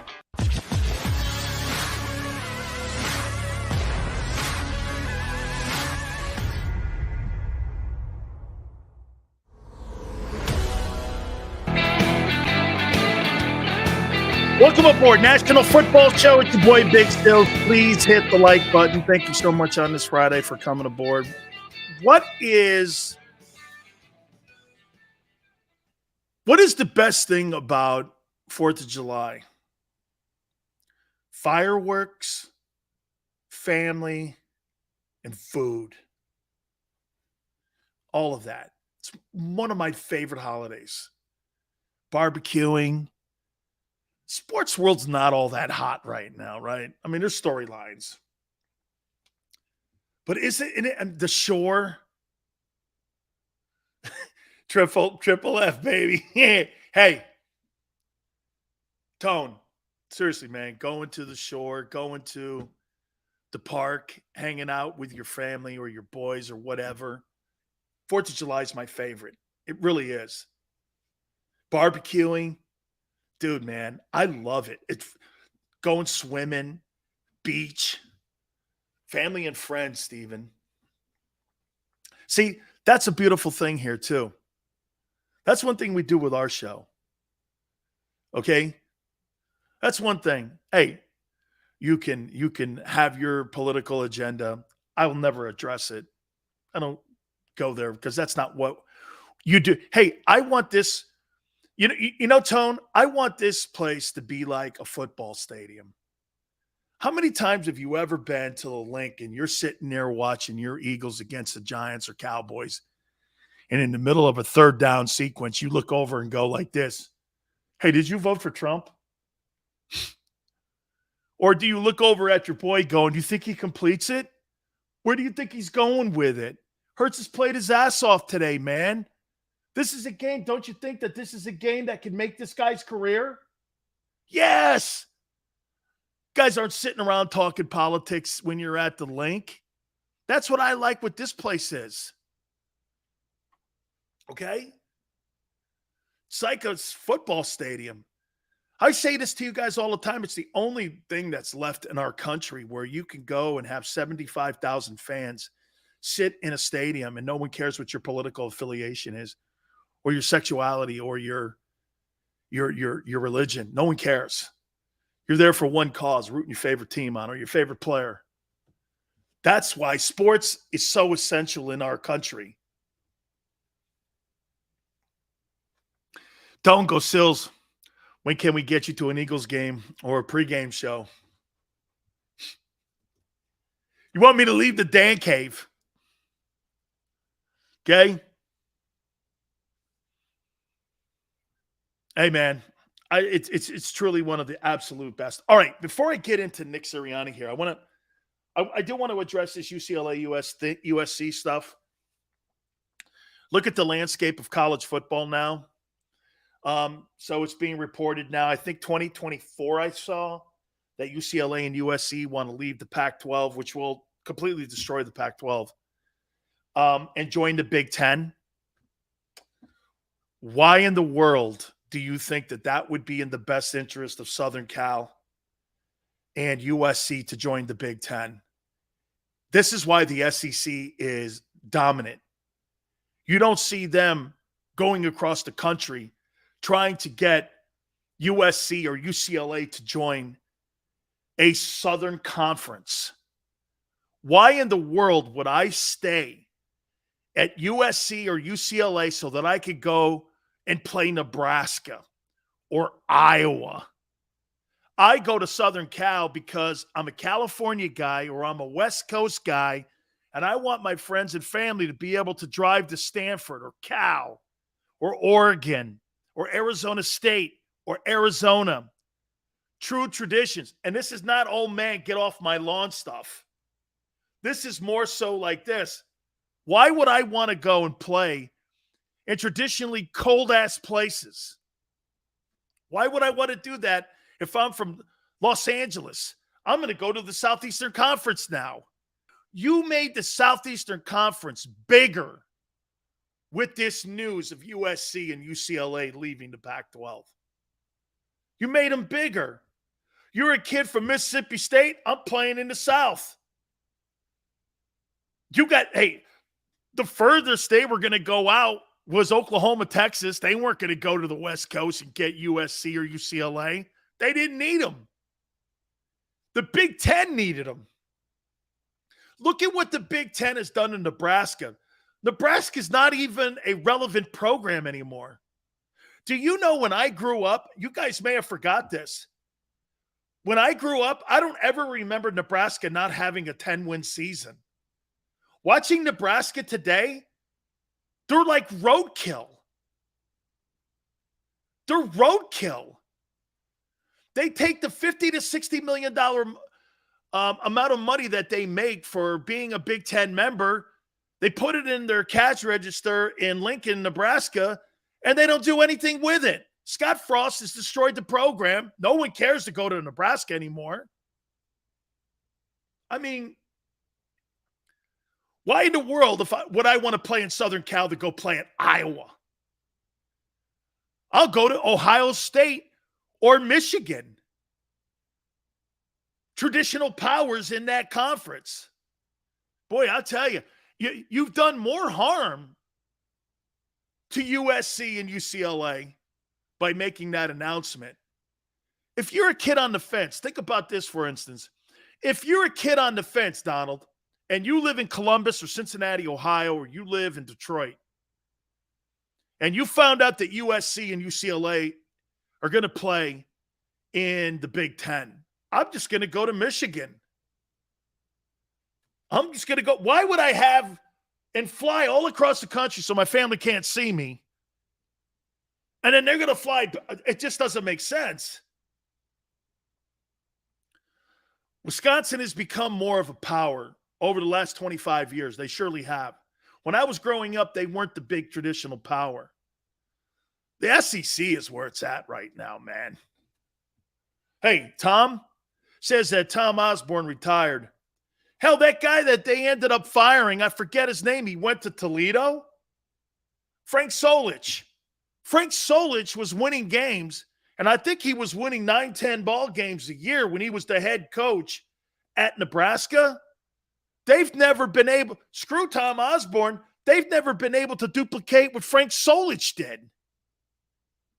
Frank Solich won a lot of games at Nebraska. Okay?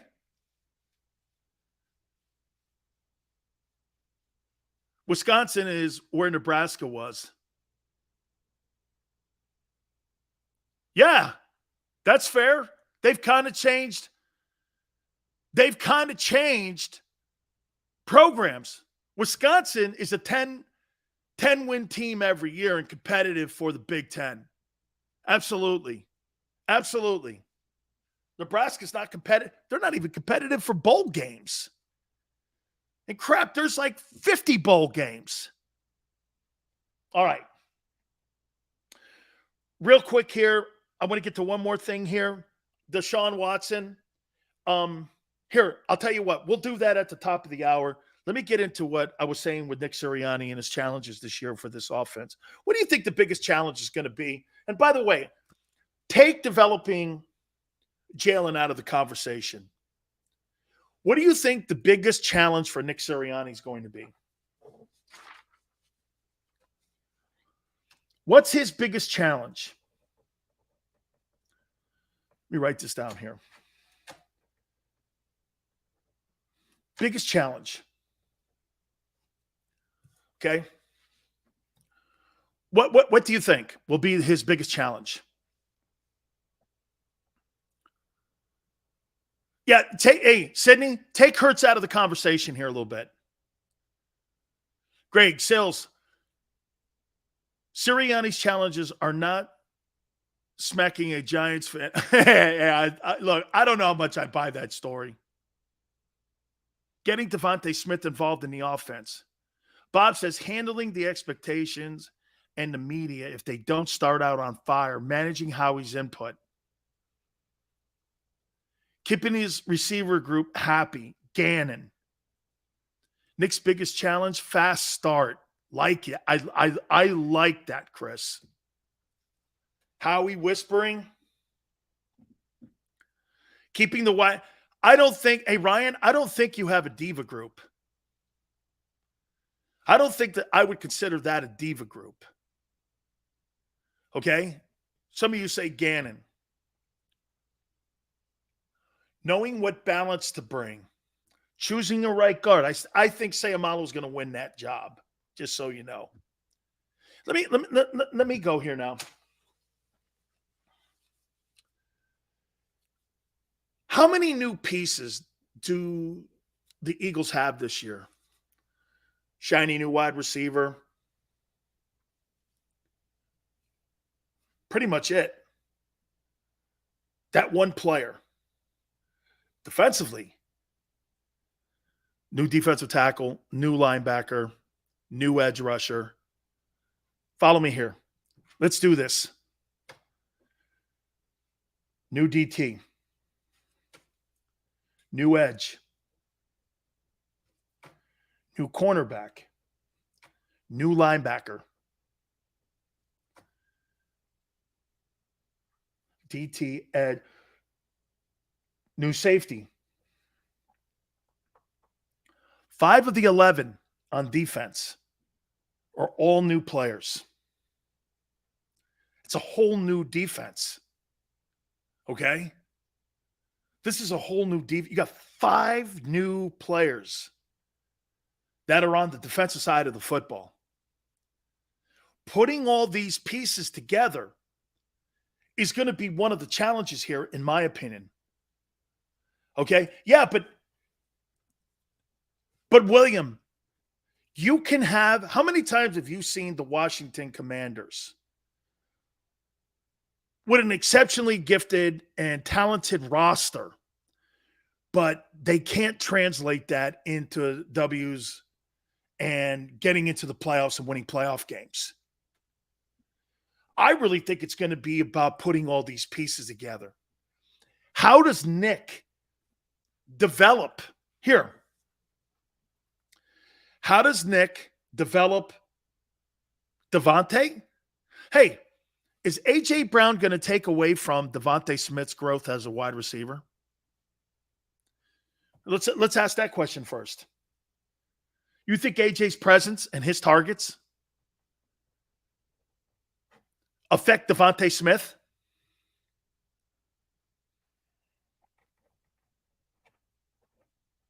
Do you?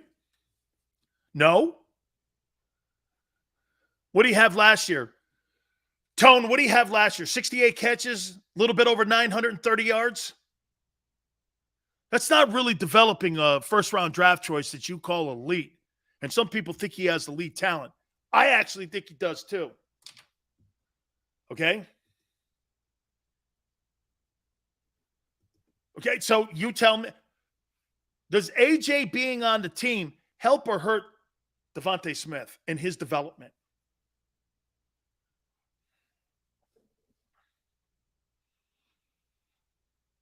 No, I think Smitty gets more targets because now Smith doesn't have a number 1 cornerback. Okay, that's a great take. Steven, that's a great take. You know, so he's going to have CB2 covering him. Okay? He's going to have CB2 covering him. Tone says, call me crazy, but it helps.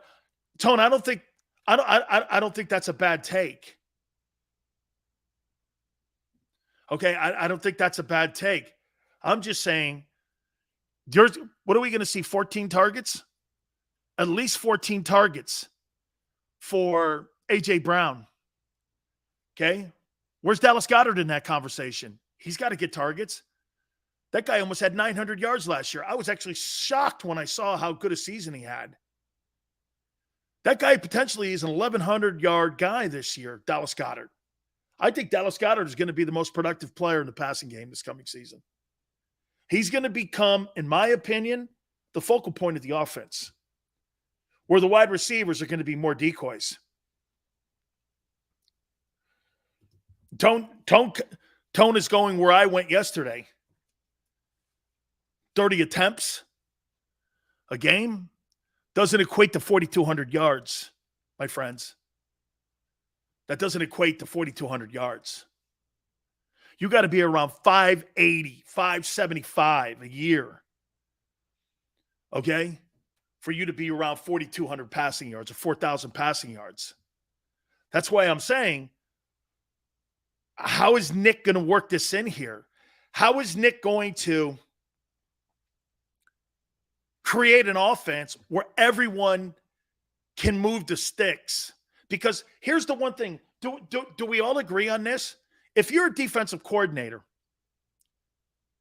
Seth goes, agree, Sills. The OC like using tight ends a lot. You guys do agree here. Okay? The key is, okay, how we're going to see Jalen progress in the passing game and how many attempts he gets.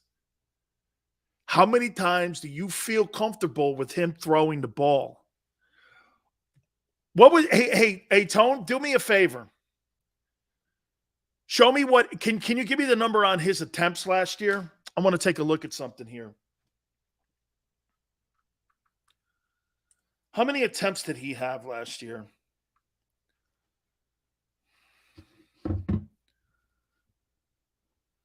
What number was he around? Because that'll tell me a lot of where they're going to go. Okay. 432 attempts. And if I'm not mistaken, he didn't play in the last game and he missed one. So it's like 14. He played 16 games. No, he played 15 games, right? Played 15 games last year. 432 divided by 15. Jalen Hurts threw the ball 28 times last year, and that resulted in 3,100 passing yards. So what you guys are saying here is that number's going to go to what?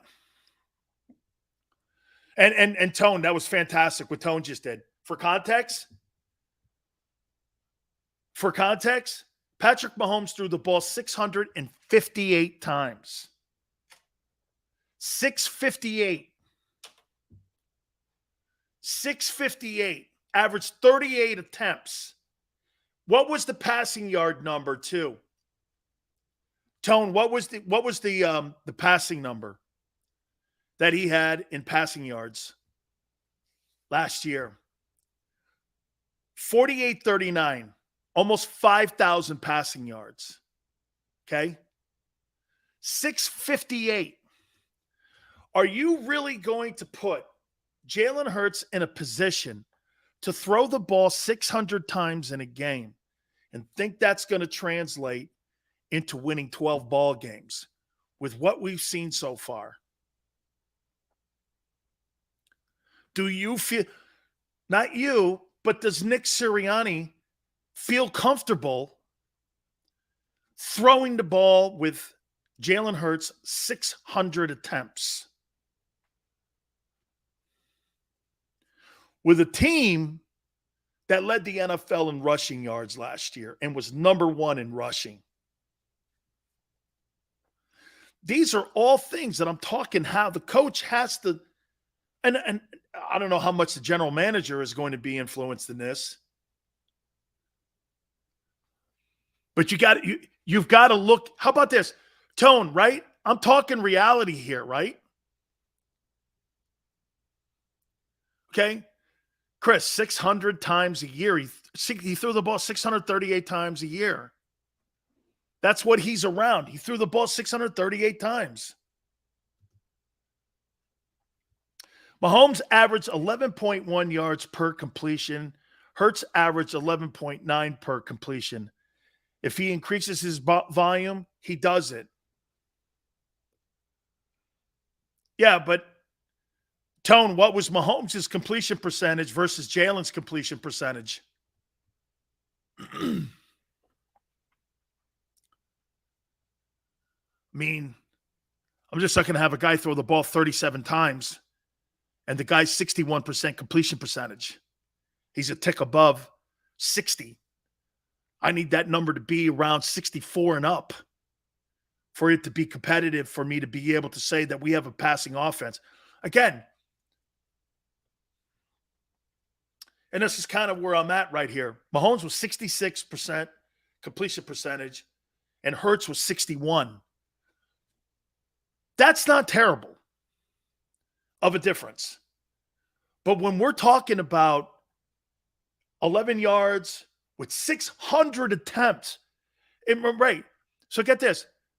Here.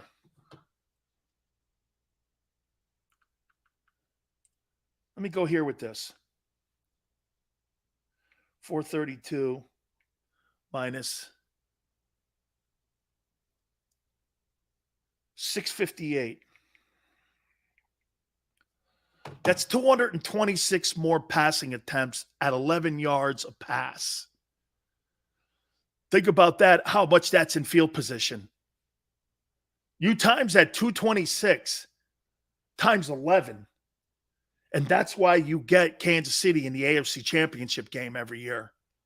That just shows you how much that number matters when you have a guy throwing the ball 658 times in a year.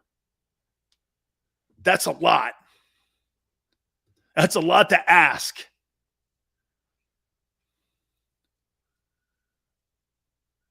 $595 will be 35 a game. Tone goes, Hurts must throw the ball at least 13 more times per game based off these numbers. See, Tone, everyone, this is what Nick Sirianni has to try to fit in. And by the way, remember I asked you?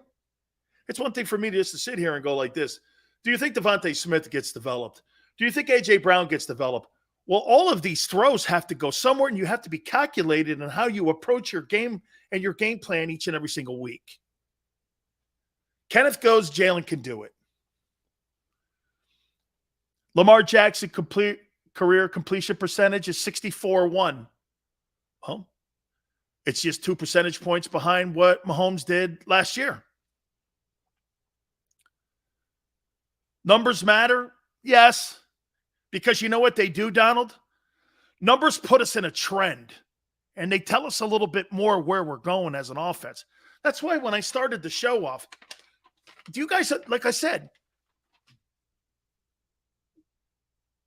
where we're going here is this football team is going to get a facelift.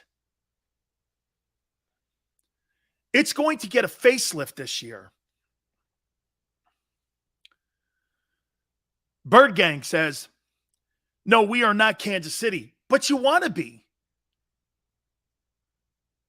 Okay? But you want to be. You want to be Kansas City. I don't want last year's offense in Philly anymore. It's a 90s offense. It's got to change if you're going to be in today's NFL. Slasher says Brady threw the ball 719 times. Those are elite dudes.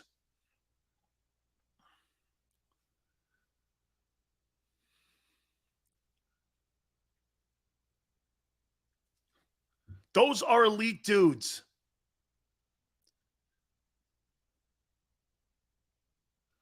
I just looked at Mahomes' average. 300 yards per game for his career so far. Wow. That's quite a number. So when you step on the field with the Kansas City Chiefs, you better be prepared to play as much zone as you can. Because if you press coverage that guy, he's going to throw for 475 on you. He averages for every game he's played 300 passing yards. That is unbelievable. That is unreal. In the landscape of what you're trying to have as an offense in today's NFL, that's unbelievable. And you want him to do what Patrick Mahomes is doing. I don't believe he's capable of it. Then again, it's not a rip on him. I don't believe that 25 quarterbacks in the NFL could do that. But those are the expectations now that we've put on that offense with Sirianni to make this thing happen. And again, I keep questioning the front office in this factor that, so you put these training wheel coaches in here with a quarterback who's still learning the position, and you want to make a transformation because you went out and drafted a first-round guy and you paid $100 million for another guy. It's almost like you're oblivious and don't really think much of coaching. Well, you fired Andy Reid. Okay? Coaching has to matter, folks. Coaches have to matter.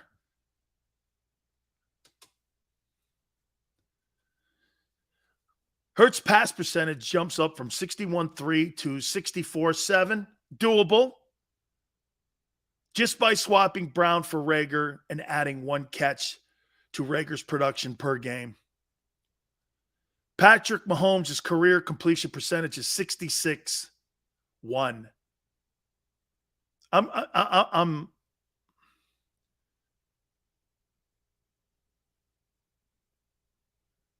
His skill set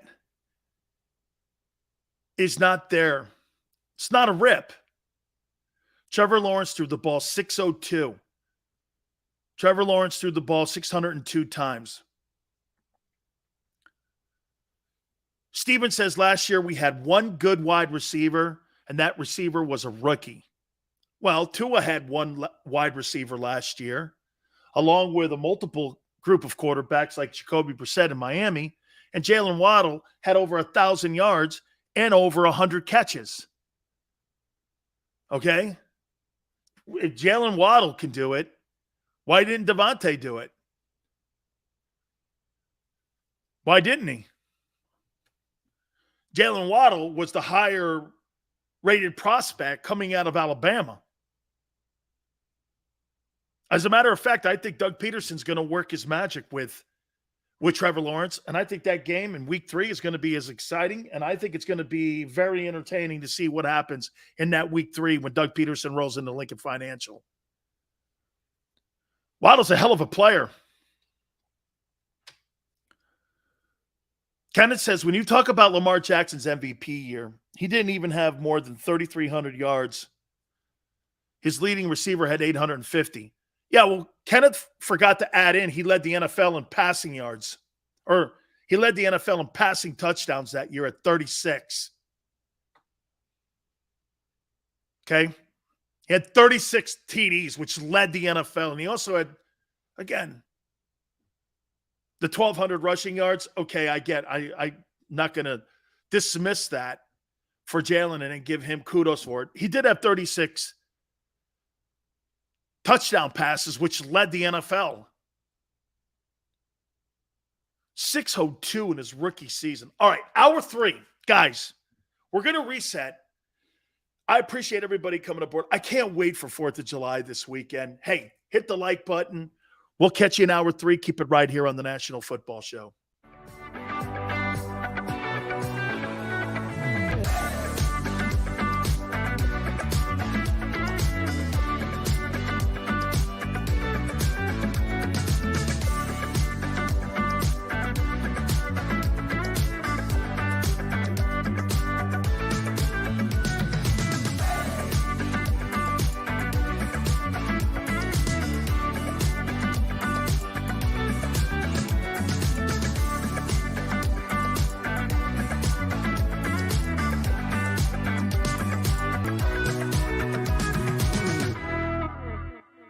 Action News at 11 with Rick Williams. It's the team you trust to bring it all together. The stories that impact your community, a sports roundup for the locals, and the AccuWeather forecast you depend on. Action News at 11 with Rick Williams.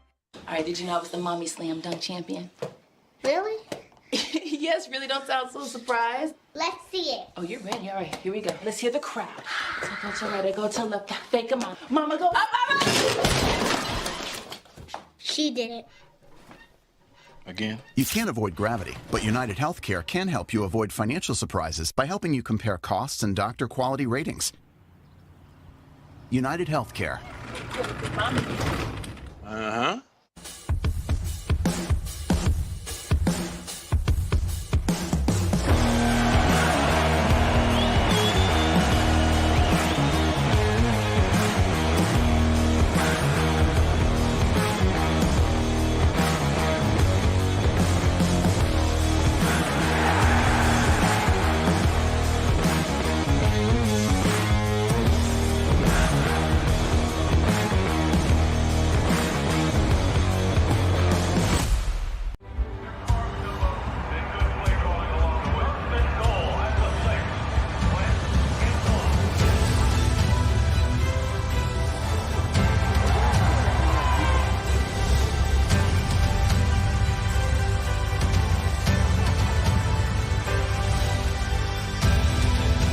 Field of life, First Trust Bank is there for you.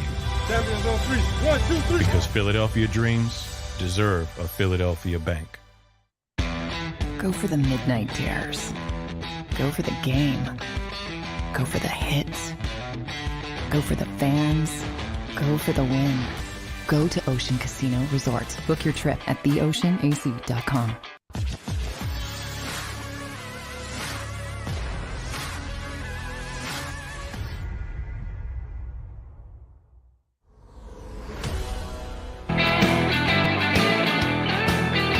Hour 3, Big Phil's National Football Show. Please hit the like button. By the way, we'll reset that topic that we had in the first hour. I asked you, do you think that Jalen can turn into a 2.0 version of Lamar Jackson? I don't believe that. I don't think he's as talented as him. I don't think you're ever going to see Jalen lead the NFL in passing touchdowns. Now, here, let's also fill in that I do happen to think he's going to win a bunch of games. But do I think he's going to be Lamar Jackson 2.0? Absolutely not. I think that guy's a unicorn. Okay? I do. I think he's a unicorn. He's bigger and he's more athletic. I think he's more accurate. He's worked at it too. Mahomes was doing that with Hill. He's not going to have Hill anymore. Yeah, but Steven, he has Andy Reid. Let's see what Tyreek Hill does with Tua down there in South Florida. There's a better chance that Patrick Mahomes is still going to be Patrick Mahomes. How many times have you seen wide receiver? Hey, by the way, that leads me back to this. So wait a minute here. Let me see something here. I want to get a sense here. By the way, please hit the like button here. Ryan Tannehill stats.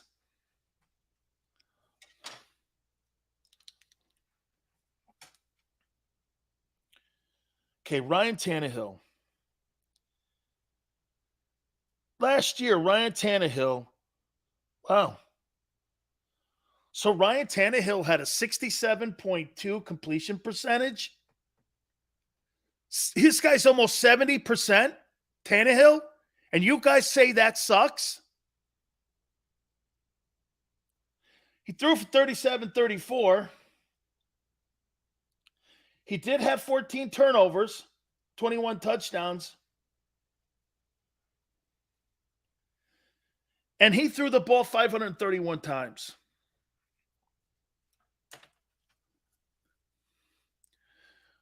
Let me get AJ Brown up here.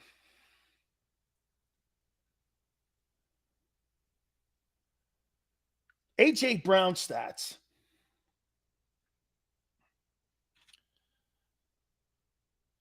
So AJ Brown in his 3 years,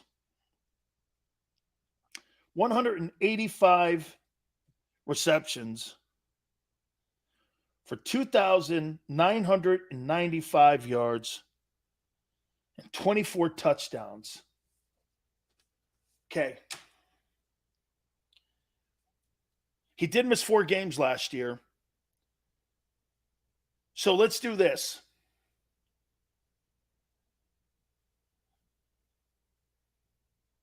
$185 divided by 3. 185.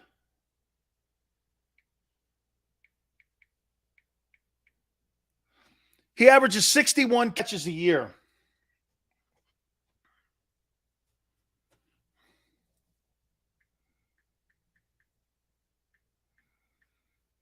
He averages 998 yards a year. This is A.J. Brown.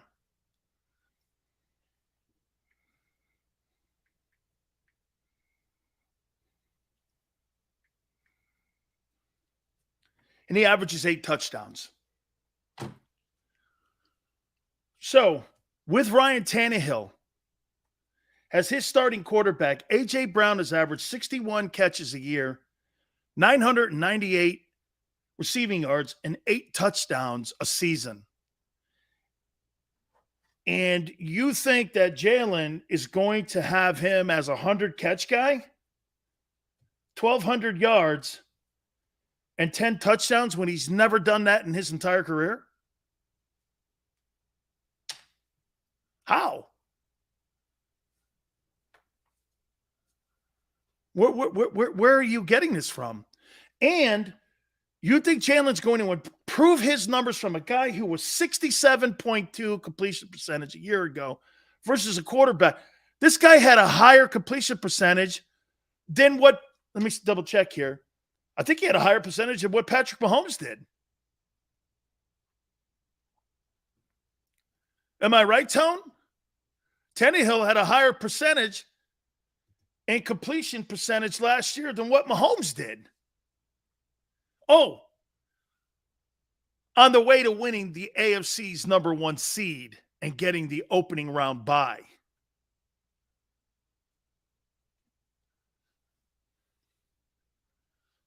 I've seen quite enough of Tannehill, my guy. Go talk to the Titans fan about Tannehill. I'm talking to you about A.J. Brown not being as productive in Philly. That's what I'm talking about. 531 attempts, too, and he was almost 68%, 67% completion percentage.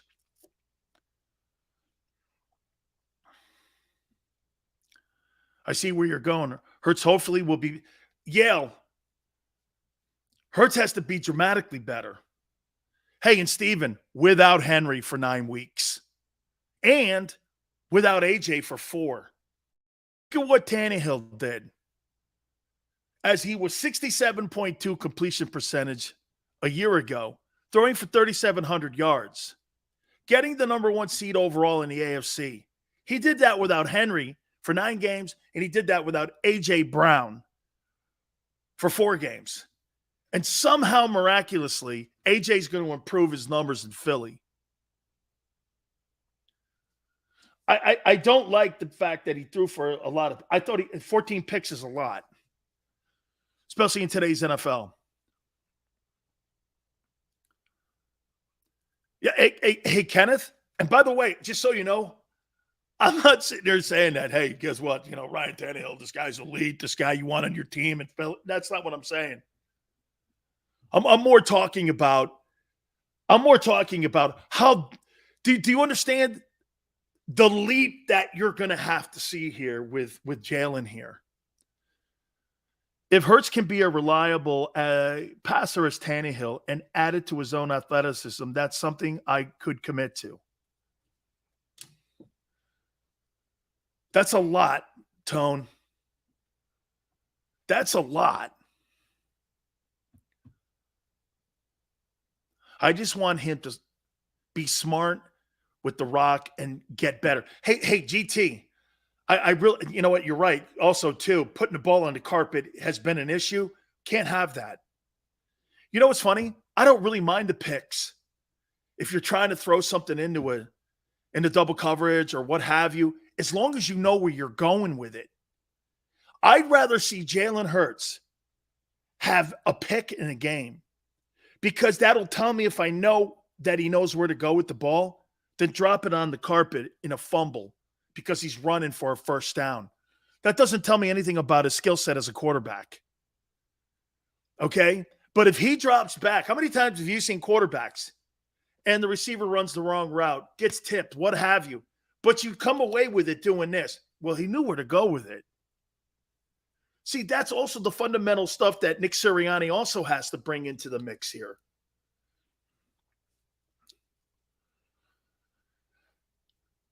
I agree with you, Dan. And if Hurts can't at least improve, 30%. Hey, a bit of life. I'll say this to you. 30%.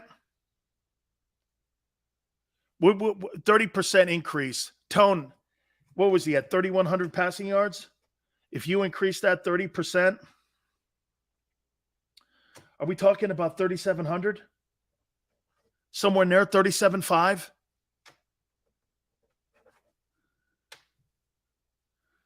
$37.5? Logic says numbers will go up with addition of AJ.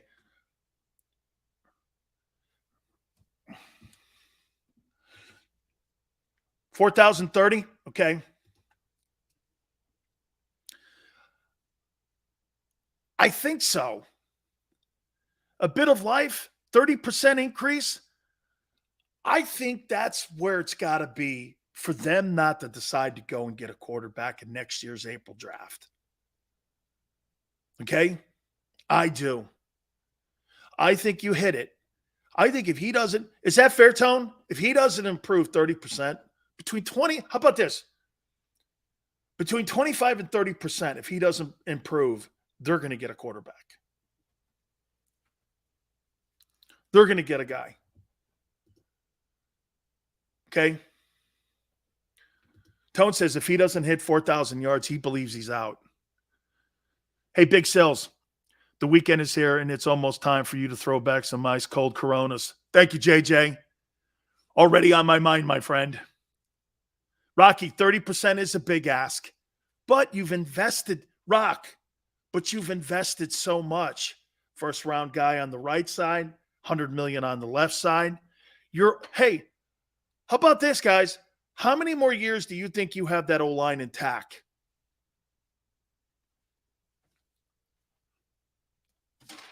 How many more years do you think you have that O-line intact? Would Dallas's last? 4 years?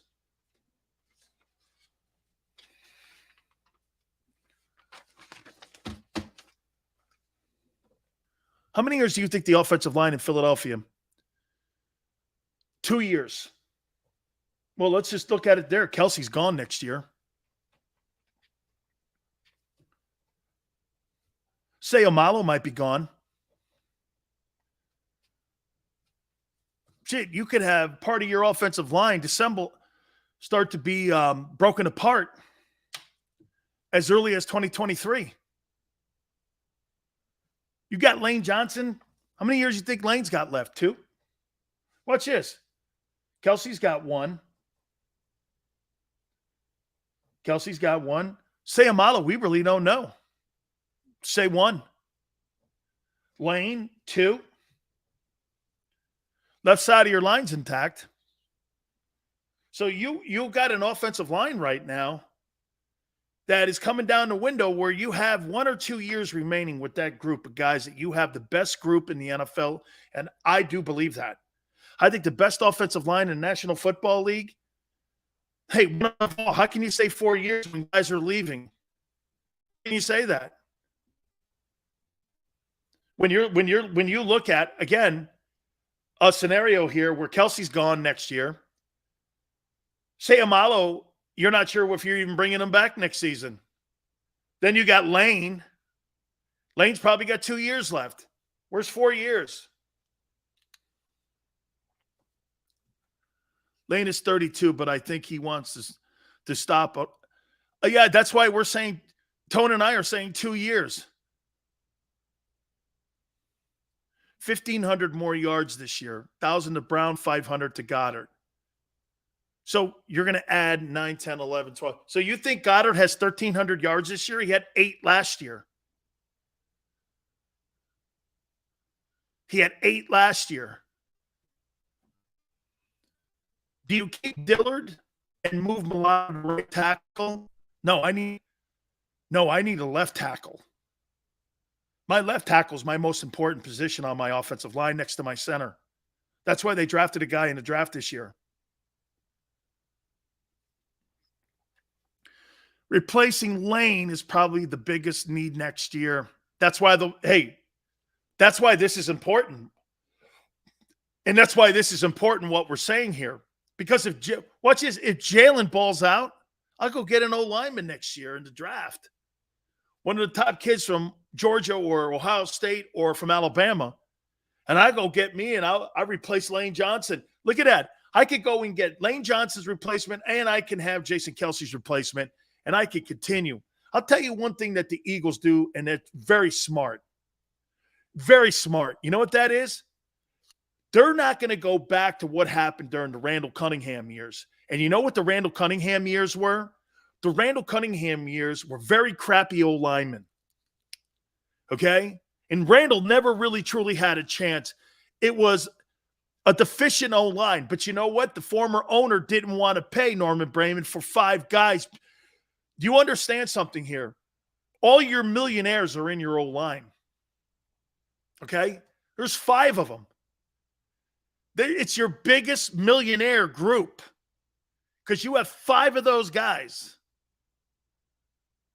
And you have the best offensive line coach in the National Football League. That's a given. Yeah, hey, Paul, Randall never bitch. I never heard Randall Cunningham ever bitch about the shitty O-line he had. Okay? I never heard him complain about that. Eastside Monster, Tannehill in Miami. I was down there for it when he came there from A&M. And Joe Philbin had no clue as a head coach. he was terrible. I know that he was the quarterback coach up in Green Bay, but he got to Miami. He was brutal. And you never saw Tannehill ever live into like being what Ryan Tannehill is now, a very efficient quarterback.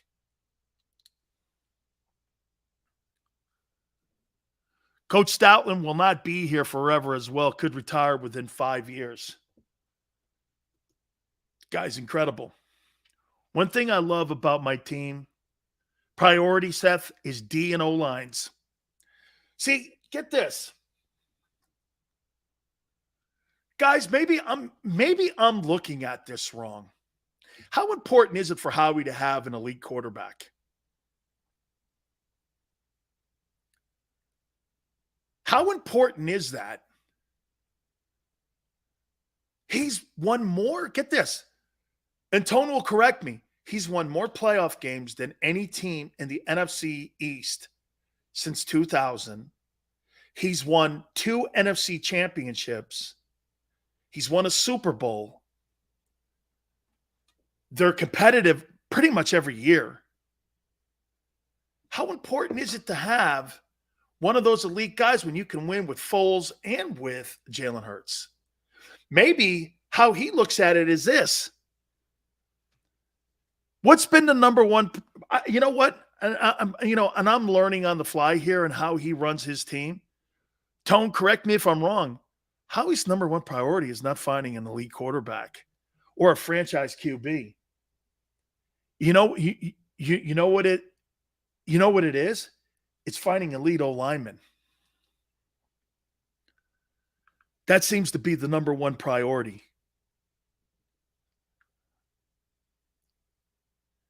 Am I right when I say that?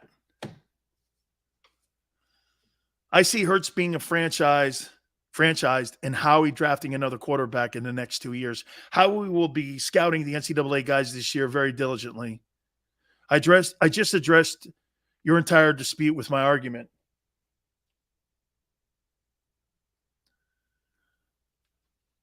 I think it's a question.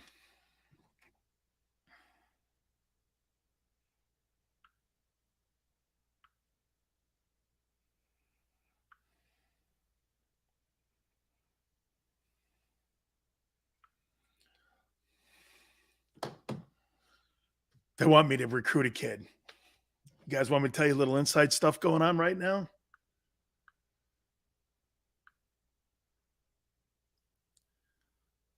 Super important, super duper top player in the country from America Samoa making a decision. The Rock just met his uncle last week in Hawaii at the XFL. Please, please, please, one call from, can I call you guys within 90 minutes? I get to coast. Don't need money, don't need anything. I will explain. I guess there's a kid making a decision right now. And school wants me to make a call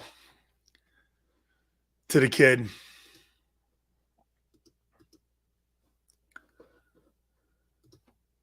Love it. Love it. And by the way, he is all over. And I just told him, I said, as soon as I'm done, I'll make a call. I'll get the Rock involved. Ugh. Helping recruiting, man. I get the, and by the way, you guys get privy to this. You guys are privy to all this stuff that's going on live when I'm doing it too. Hey, Kenneth, it's Tannehill's rookie year was not better than Hurts' last year. Make the call. Tone, pick up the slack. It's all good, man. It's absolutely all good. All right. I want to get into this Deshaun Watson story here. Hey, by the way, real quick, I saw people talking about maybe Kyrie Irving or KD being a Philadelphia 76er. Do you know what my problem is with Kyrie? Isn't he exhausting? Isn't he exhausting? You know what I mean? It's exhausting. Jalen Hurts is not exhausting. Fletcher Cox is not exhausting. Patrick Mahomes is not exhausting. T.O. is exhausting. I don't like that. I don't want to be this. One day, he's this guy. Next day, he's that guy. This day, he's another dude. Then he's back to being the Sybil guy that he is. And you sit there and you shake your head. It's exhausting to be a teammate like that.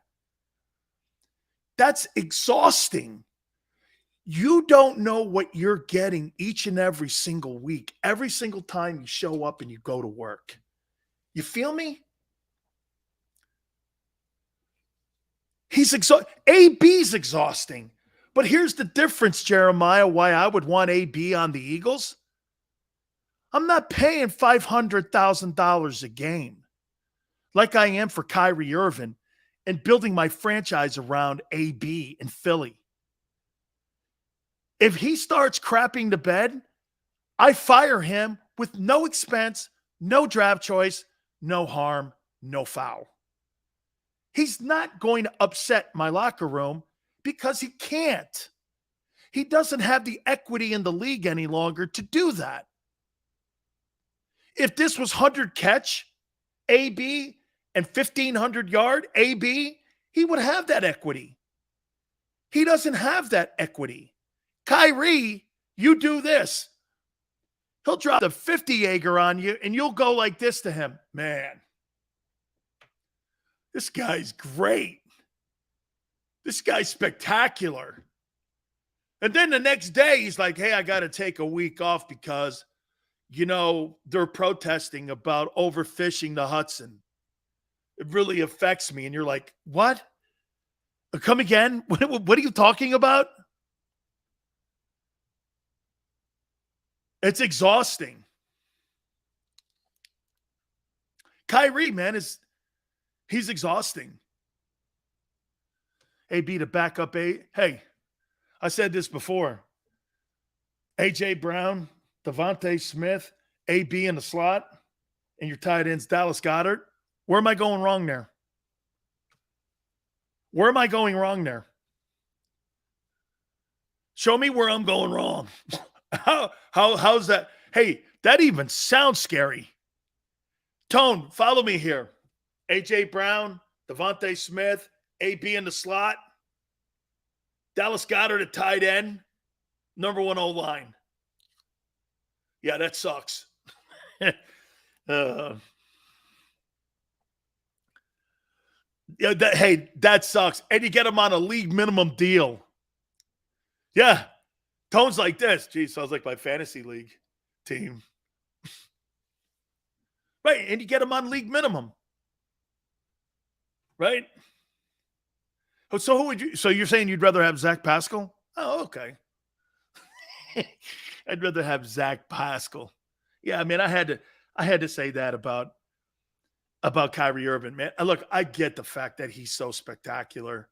I really do, man. And I completely understand how everybody loves the guy. Hey, Seth. Seth, am I wrong when I say that? Look at you guys with the Matt Nagy. Paul says if Brady can't control AB,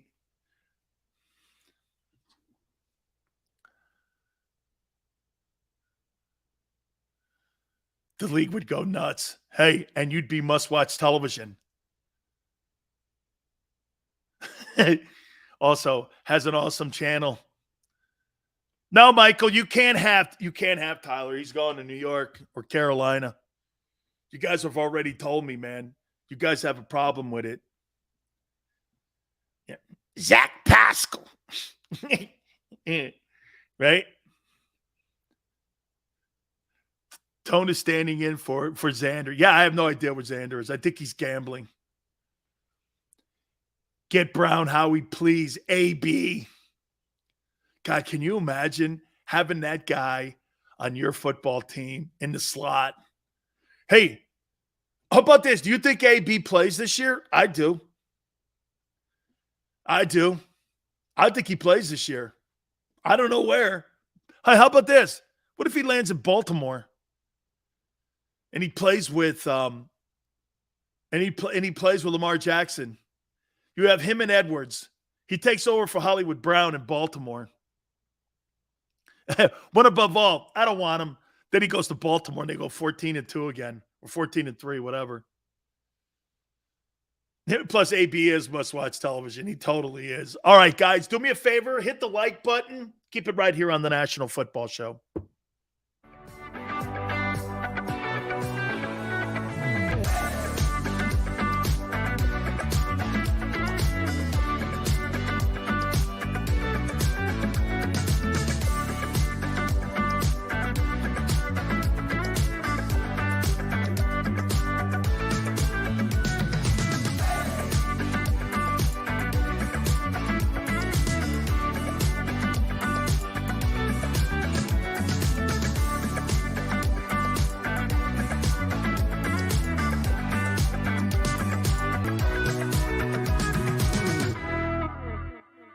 Action News at 11 with Rick Williams. It's the team you trust to bring it all together. The stories that impact your community, a sports roundup for the locals, and the AccuWeather forecast you depend on. Action News at 11 with Rick Williams.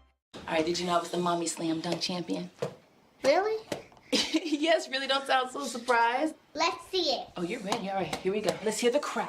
So go to right, go to left, fake 'em out. Mama, go up, up, up. She did it. Again? You can't avoid gravity, but United Healthcare can help you avoid financial surprises by helping you compare costs and doctor quality ratings. United Healthcare. Uh-huh.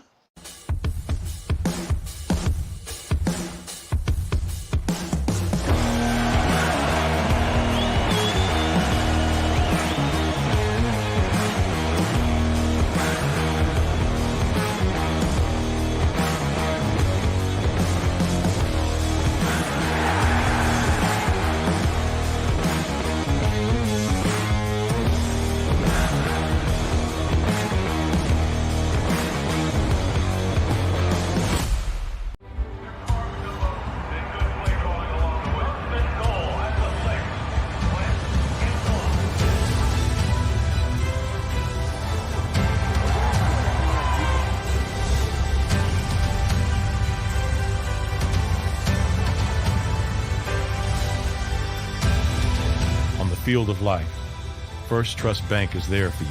Champions on 3. 1, 2, 3. Because Philadelphia dreams deserve a Philadelphia bank. Go for the midnight dares. Go for the game. Go for the hits. Go for the fans. Go for the win.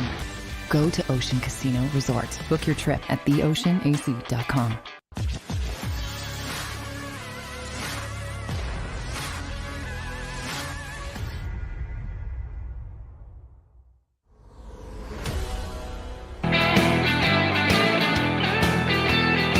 Welcome back. National Football Show. It's your boy Big Phil. Appreciate you guys coming aboard. Thank you on this. Is it a travel Friday for the long weekend for the 4th? Here's my 4th of July. What Snoop say? Good plans or no plans. Yeah. Right? So watch this. Grill, hot dogs, hamburger, sausage, maybe some shrimps on a skewer. You have that over a grill. You know what? I'll tell you something else that I do dig as well. If you ever get trout, do me a favor. This is how you get trout. Put it in like aluminum foil. Put all your seasonings in it. Close it back up again, and just put it on the grill. And you cook that baby for a little bit. I don't know, about 30 minutes. Cook that thing out there like that. Low kind of simmer there. Put some lemon on that thing. Man, it is unbelievable. Barbecue. Oh, man. BQing it out there, man. My family, get this. So This is what we used to do. I'm gonna get into the Deshaun Watson here in a second too. Dude, C. Trout is spectacular. So this is how I grew up. My Uncle Richard used to buy all these fireworks, and I used to get all these fireworks in Connecticut. And every single year, we would fly a kite. My aunt remembers this. And my uncle used to get these industrial kites. And we'd fly them out of the back of my grandfather's house. And we got 10 strings on it. I mean, it would be so high, and then it would end up landing down in Japan. We'd go down and find it. It'd be in the water. It'd be so high up. We're out here cooking. Me and my uncle are flying this kite out there. My grandfather and I had gone out in the ocean to get about 100 lobsters. We would bring them back. My entire family would come over. My grandmother, 1 year, cooked 200 lobsters and stuffed them all, stuffed artichokes. We had clams casino. My grandmother used to put them with bread on them. Oh, scungils at the wazoo. Man, I love the 4th of July was great. Did fireworks. My uncle would throw all the fireworks they would all go off. It was my neighborhood was fun. Bunch of Italian kids, some Greek folks worked on the down in the Japan area too. They lived in our area. It was really great, man. I loved growing up and the 4th was always one of the better times. Nate, that's good eating, man. Everybody, it was steaks, ribs, chicken, burgers. Chris, right? Right, right? Beer drinking too, dude. You get hammered in your own house. You get DUI'd in your house. Hey, my wife going like this. You think you've had a few? How you doing? Watch the steps downstairs. Yeah, right? Dude, fried trout. Oh, my God, Mr. International. Fried trout is so good, man. Oh, man. Oh, my God, Chris. Roman candle fights. Those were great. Oh, my God, right? Man, I love that. Oh, yeah, 4th of July. I hope everybody has a safe one, too, man. It's really great. All right, I want to give you a little bit on the update here on what's going on with Deshaun Watson here. Let's see, Tone. I got a deep sea fishing trip planned for tomorrow. Dream come true. What are you going for, Tone? What are you going for when you're going out there? Sea bass? What are you going to try to catch out there? You're going to go out deep sea? So if you're going to go out deep sea, man, I don't know if there's is there any tuna out there like that? Like sea tuna? I forget what that's out there called. Oh, man. I don't think you're probably going to catch any flounder. They like to hang out in lower water. Because if you're going to go out deep sea, man, you're going to be looking at some big fish out there. My grandpa and I used to go out and fishing all the time, clamming and everything. It was just really awesome, man. All right, let me get into tuna. Deshaun Watson latest. So the hearings are over. And now they've got to come to the decision on what the proper punishment's going to be. All reports are saying that the National Football League is recommending that he be suspended for a year. Do I think he'll be suspended for a year? I do not. I'm going to tell you how I think this thing plays out. Excuse me. And to me, I said this yesterday to you. I like to write this out here because you want to be clear in what you're saying here so nobody can misconstrue this. 2021 has to count for something when you're deciding what his punishment's going to be. Because you know why? The Texans agreed to it. The NFL agreed to it.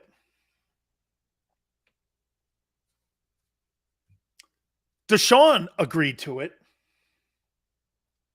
Now remember what he did. The Texans didn't play him, but they paid him. He was active. Don't you think if the NFL had a problem with a guy with all those cases pending against him, and back last year, we didn't know if he was going to be criminally charged. We had no idea, neither did the league know, last fall, if he was going to be criminally charged. Remember, he got cleared with those grand juries earlier in this year.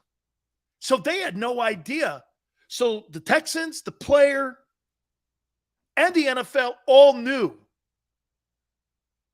that him sitting out that year was the best for everyone. The league had to be in agreement with this.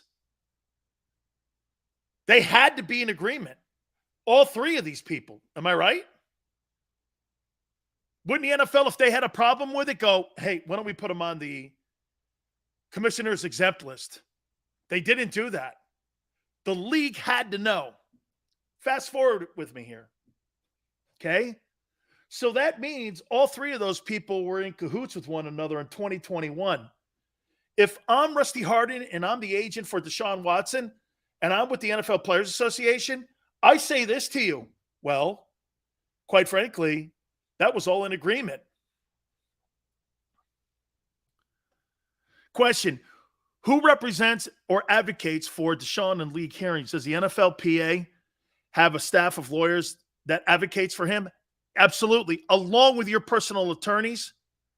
Because here's why, Tone.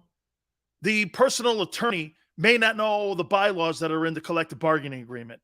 And what they'll do is they'll walk through that collective bargaining agreement and that CBA so that the attorney knows what the pitfalls are, what to say, what not to say, what to expect, because it's not a regular court of law. This is a disciplinary hearing that the commissioner has this crazy notion that this judge that's adjudicating over this thing has any kind of say.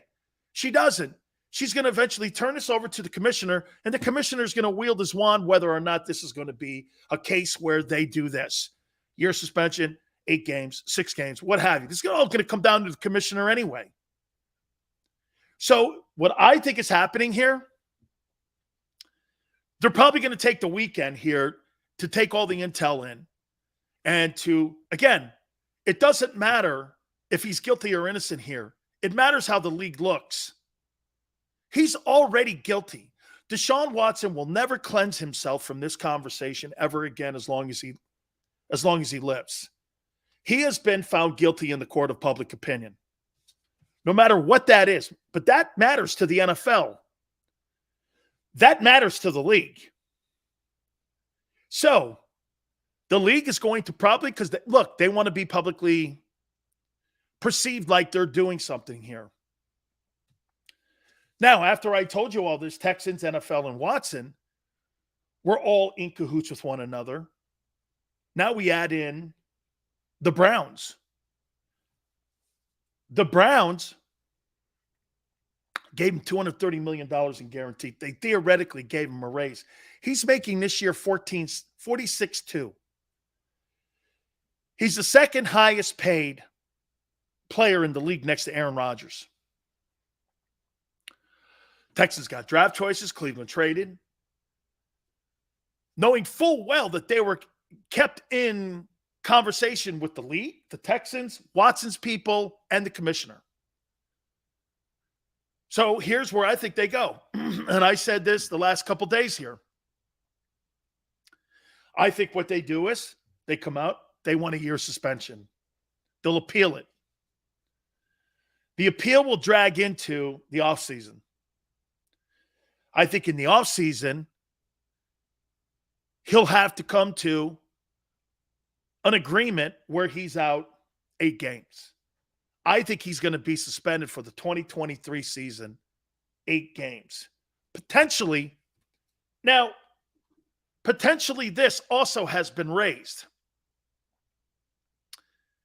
What if he was suspended 4 games this year and 4 games next year? Could you proactively do that? Okay. Could you do that? First 4 games this year, next year, maybe 6 games that he misses. Okay. But I do not believe that he's going to miss an entire season. There's too many people that have been involved in this situation. Okay. Like I said, the Texans, the NFL, the commissioner, Watson, the Browns. Okay. So I think we're going to get a ruling here. And I think we're going to have a scenario here where I don't think they'll split it up, but I do believe, I think we're going to hear something here. I don't think later today, but I do think maybe after we get out of the holidays, because we're talking, I mean, July 26th is right around the corner here. I mean, we're 25 days to training camp. Okay, the NFL, we got 25 days to training camp here. Okay? Okay, hey, Tone, do you see what's going on here? I'm putting a good spin here, and all these people are talking about is octopus, jumbo shrimp, and scallops. Are you guys already on vacation? Is that what this is? You guys are on vacation already? Hey, Tone goes like this. These guys have tapped out on us. You made us hungry. Jeremiah, really? Jesus Christ. Let me take a timeout. I'm going to try to bring you guys back in here. Okay? Hit the like button. Keep it here on the National Football Show.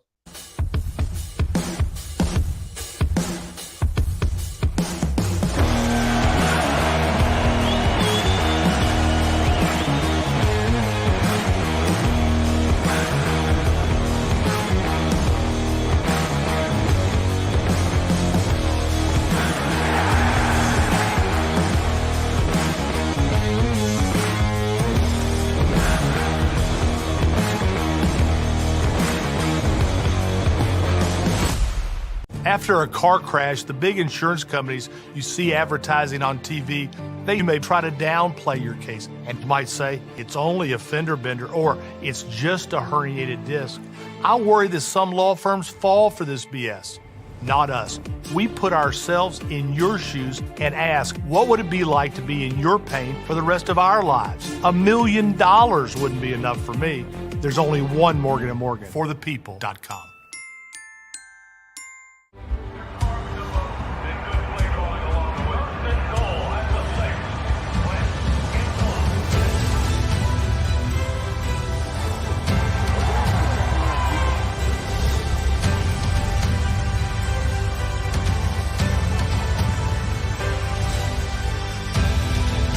Field of life, First Trust Bank is there for you. Champions on 3. 1, 2, 3. Because Philadelphia dreams deserve a Philadelphia bank. Do you stream on a Roku, Fire Stick, Android TV, or Apple TV? Now you can watch 6ABC 24/7 with the 6ABC Philadelphia streaming app. The big story on Action News. Search 6ABC Philadelphia and start streaming today. In Philadelphia, we celebrated the miracle with pride only 5 years ago. And then the following morning, IBEW Local 98 members went back to work, building this city, rescuing our communities from decay, and inspiring the young men and women of the region to take pride in who we are. Like the Cats, Local 98 members believe in hope.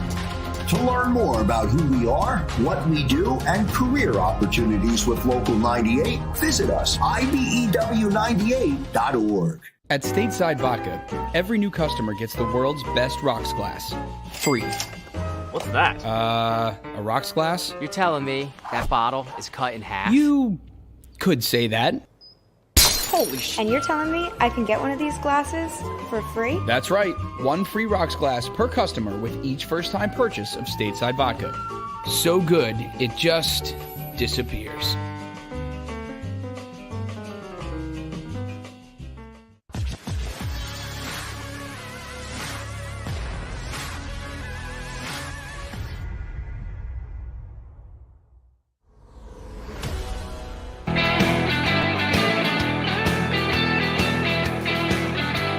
Big Sales National Football Show, or the National Food Channel. I think that's where we're going here, National Food Channel. Let me see here. I did see scallops. Hold on, scallops. Clams?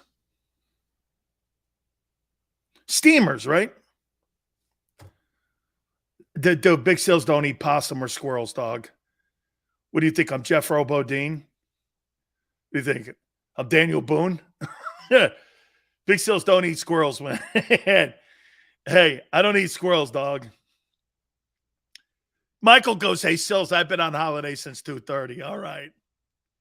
Hey, Kenneth, I get it here. Look, scallops, clams, lobster tail. Lobster tail. I can't do this. The scongeals are too expensive out here, man. Little neck clams. Oh, crab. Corn. Shrimp. Scallops, clams, lobster tail, crab, corn, shrimp. Damn, where's the meat? Okay, well, somebody, I never thought about that. Jeremiah goes, what's scongeal? Do you guys know what scongeal is? How about groundhog? No, dog. Anything that looks like a rat, Big Sills don't eat it. I do like lamb chops.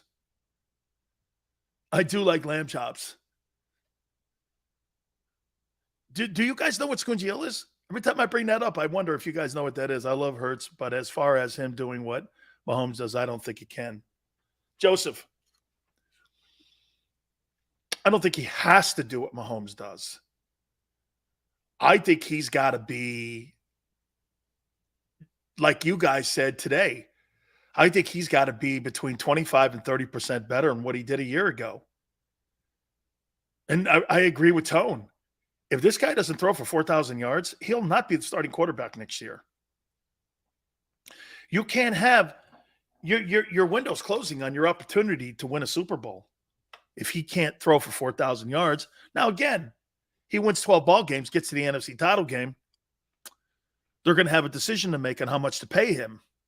And I'll be very interested to see how much they pay him. I actually like that.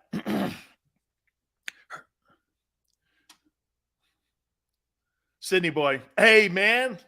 Great show this week. Have a drink on me, Sills. Thank you, Sydney. That's really cool, man. Thank you so much. That's really cool of you, man. Thank you very much. We really appreciate that. Okay. That's really boss, isn't it? Isn't it, Tone? All right, guys. Here. Jalen Hurts. Hey, Tone, I'll ask you too. Jalen Hurts gets to the NFC Championship games, wins the division. That means he wins playoff games. What's that on a price tag to you in the offseason to Howie Roseman? Don't even look at the numbers. How much did you pay for that? Now, let me ask you this. Didn't you let a quarterback walk out the building that helped you get to 2 playoff seasons in a row in Nick Foles, won an NFC championship, won a Super Bowl MVP? Didn't you let him walk out the building for the guy you eventually fired? Okay? So you've been almost in this position again. I'm not saying keeping Foles over Wentz was the right thing. I'm just saying that in hindsight, if you were ending up getting rid of Wentz anyway, why wouldn't you have run with Foles? Because Foles had at least got you to the NFC Championship game and won it. Why didn't you at least stick with him? You know what's funny? Howie Roseman and Jeffrey Lurie were in the same position as Tom Brady and Bob. Hey, Tom, think about this for instance. Think about this for a moment. Okay? Tom Brady won the Super Bowl. There was a decision whether to go back to Drew Bledsoe, and Bill Belichick went like this. No, we're going to go with the 6th rounder. And the guy making $1.1 million. Hell, Brady may not have even been making, back in the early 2000s, I doubt he was even making $1 million. I doubt Brady was making, off that 6th round deal, I doubt Brady was even making $1 million. But they went back to him. In Philly, you went back to Wentz, and it was the wrong move. You know, we talk about that moment all the time in New Orleans. If Alshon Jeffries catches that pass, you got a guy that would have went to 2 NFC championship games in a row. Think about that. You would have had a quarterback, and then you jettisoned him and decided to leave and stick with Wentz. It was the wrong move because you fired him anyway. Tone said he'd pay $35 million. 215 goes $36 million for a guy that wins the division and gets to the NFC title. $36 million.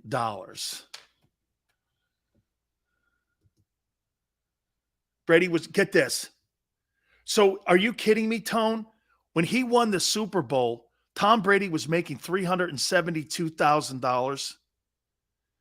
Was it the 01 or 02 Super Bowl? You're telling me he was making $372. Hey, man, that's freaky. Unbelievable. Holy cow. Man. Brady's making $372,000. So I'm going to stay on the last 5 minutes and then I'm eating everything. And yeah. Oh, dude, I love shish kebabs too, Chris. Oh, and hey, Chris, what's the name of that place again in Philly, man, that you eat on a shish kebab? It's like Texas something. What's the name of that joint? God, I wonder if you guys still have it. I think it's right around the Sheridan down there. What's the name of that place? It's so freaking good. What's the name of that place, man? Dude, you get like lamb chops. You get like ribeyes. You get like shrimps. Texas. No, not the Texas. It's like Texas de la something. The Brazilian place. Yeah, that's it. Texas de Brazil. Oh, my God. Has anybody been in there and eaten in there? Have you guys ever gone in there and eaten in there? Dude, and the people keep walking back and they keep like sliding things off on your plate. Man, you get out of there, man. Your cholesterol level rises big time when you're in that joint. Holy cow, man. Hey, that's a lot of dough, man. I mean, hey, that's a lot of cholesterol when you're in that place. Dude, I love that place. Now, hey, Tone, it's Texas de Brazil. That's the name of the place. Got to check it out. God, it's pretty. It is, but you get it's all you can eat kind of thing, and it's gourmet. I mean, it's wonderful. All you do is you get a couple gin and tonics or whatever you like, cranberry vodka. It's kind of, I like that drink. Oh, it's so good, man. Everybody's like this now. Hey, Sills, as soon as the show's over, I'm manging. Oh, man. My Puerto Rican family put onion, sliced pepper pieces, chicken pieces all over this. Oh, man. My stepfather's Puerto Rican, Mr. International. Oh, God, he could cook some meals too, man. Yeah, my stepfather's Puerto Rican. I'm more of a chili guy.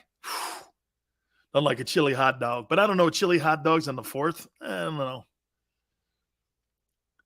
Nate goes, it's a Brazilian steakhouse here. They cut the meat right off. Hey, dude, it is so good. Haven't had a good shish kebab in a while, dude. That stuff is great at that place. Hey, that stuff is great. Mushroom sauce on steak. My wife's from Texas, so she loves steak, and she can make a mean one. She's a great cook. She's absolutely a great cook. Oh, my God. Pollo Loco. Yeah, I'm going to try to get a little bit better. Sound good, Sydney boy. Kyler, hey, by the time we get back, it'll be like the 5th of July. Okay? And we're going to be 21 days out. Hey, when we're back on here, because we're off Monday, obviously, because of the 4th of July. But guys, know this. When we come back on the 5th, it's 21 days until Eagle training camp.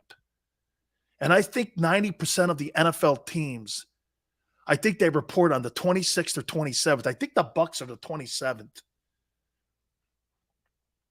Oh, of course I know about Stromboli's, dog. Oh, I love all kinds of food, homie. It's all good. Absolutely. Hey, guys, I want to say this to you. It's 4th of July. It's a great time to be an American. Make sure you're safe out there, too. Beaches, swimming pools, what have you. Okay, we don't need any tragedies here over the weekend. Just make sure everybody has themselves a spectacular time over the weekend. We're off Monday, and we will see you back on the 5th. We're so looking forward to it. Have a great weekend. Tone, great stuff as always. God bless America, and we shall see you on the flip side. After a car crash, the big insurance companies you see advertising on TV, they may try to downplay your case and might say it's only a fender bender or it's just a herniated disc. I worry that some law firms fall for this BS. Not us. We put ourselves in your shoes and ask, what would it be like to be in your pain for the rest of our lives? $1 million wouldn't be enough for me. There's only one Morgan & Morgan. ForThePeople.com.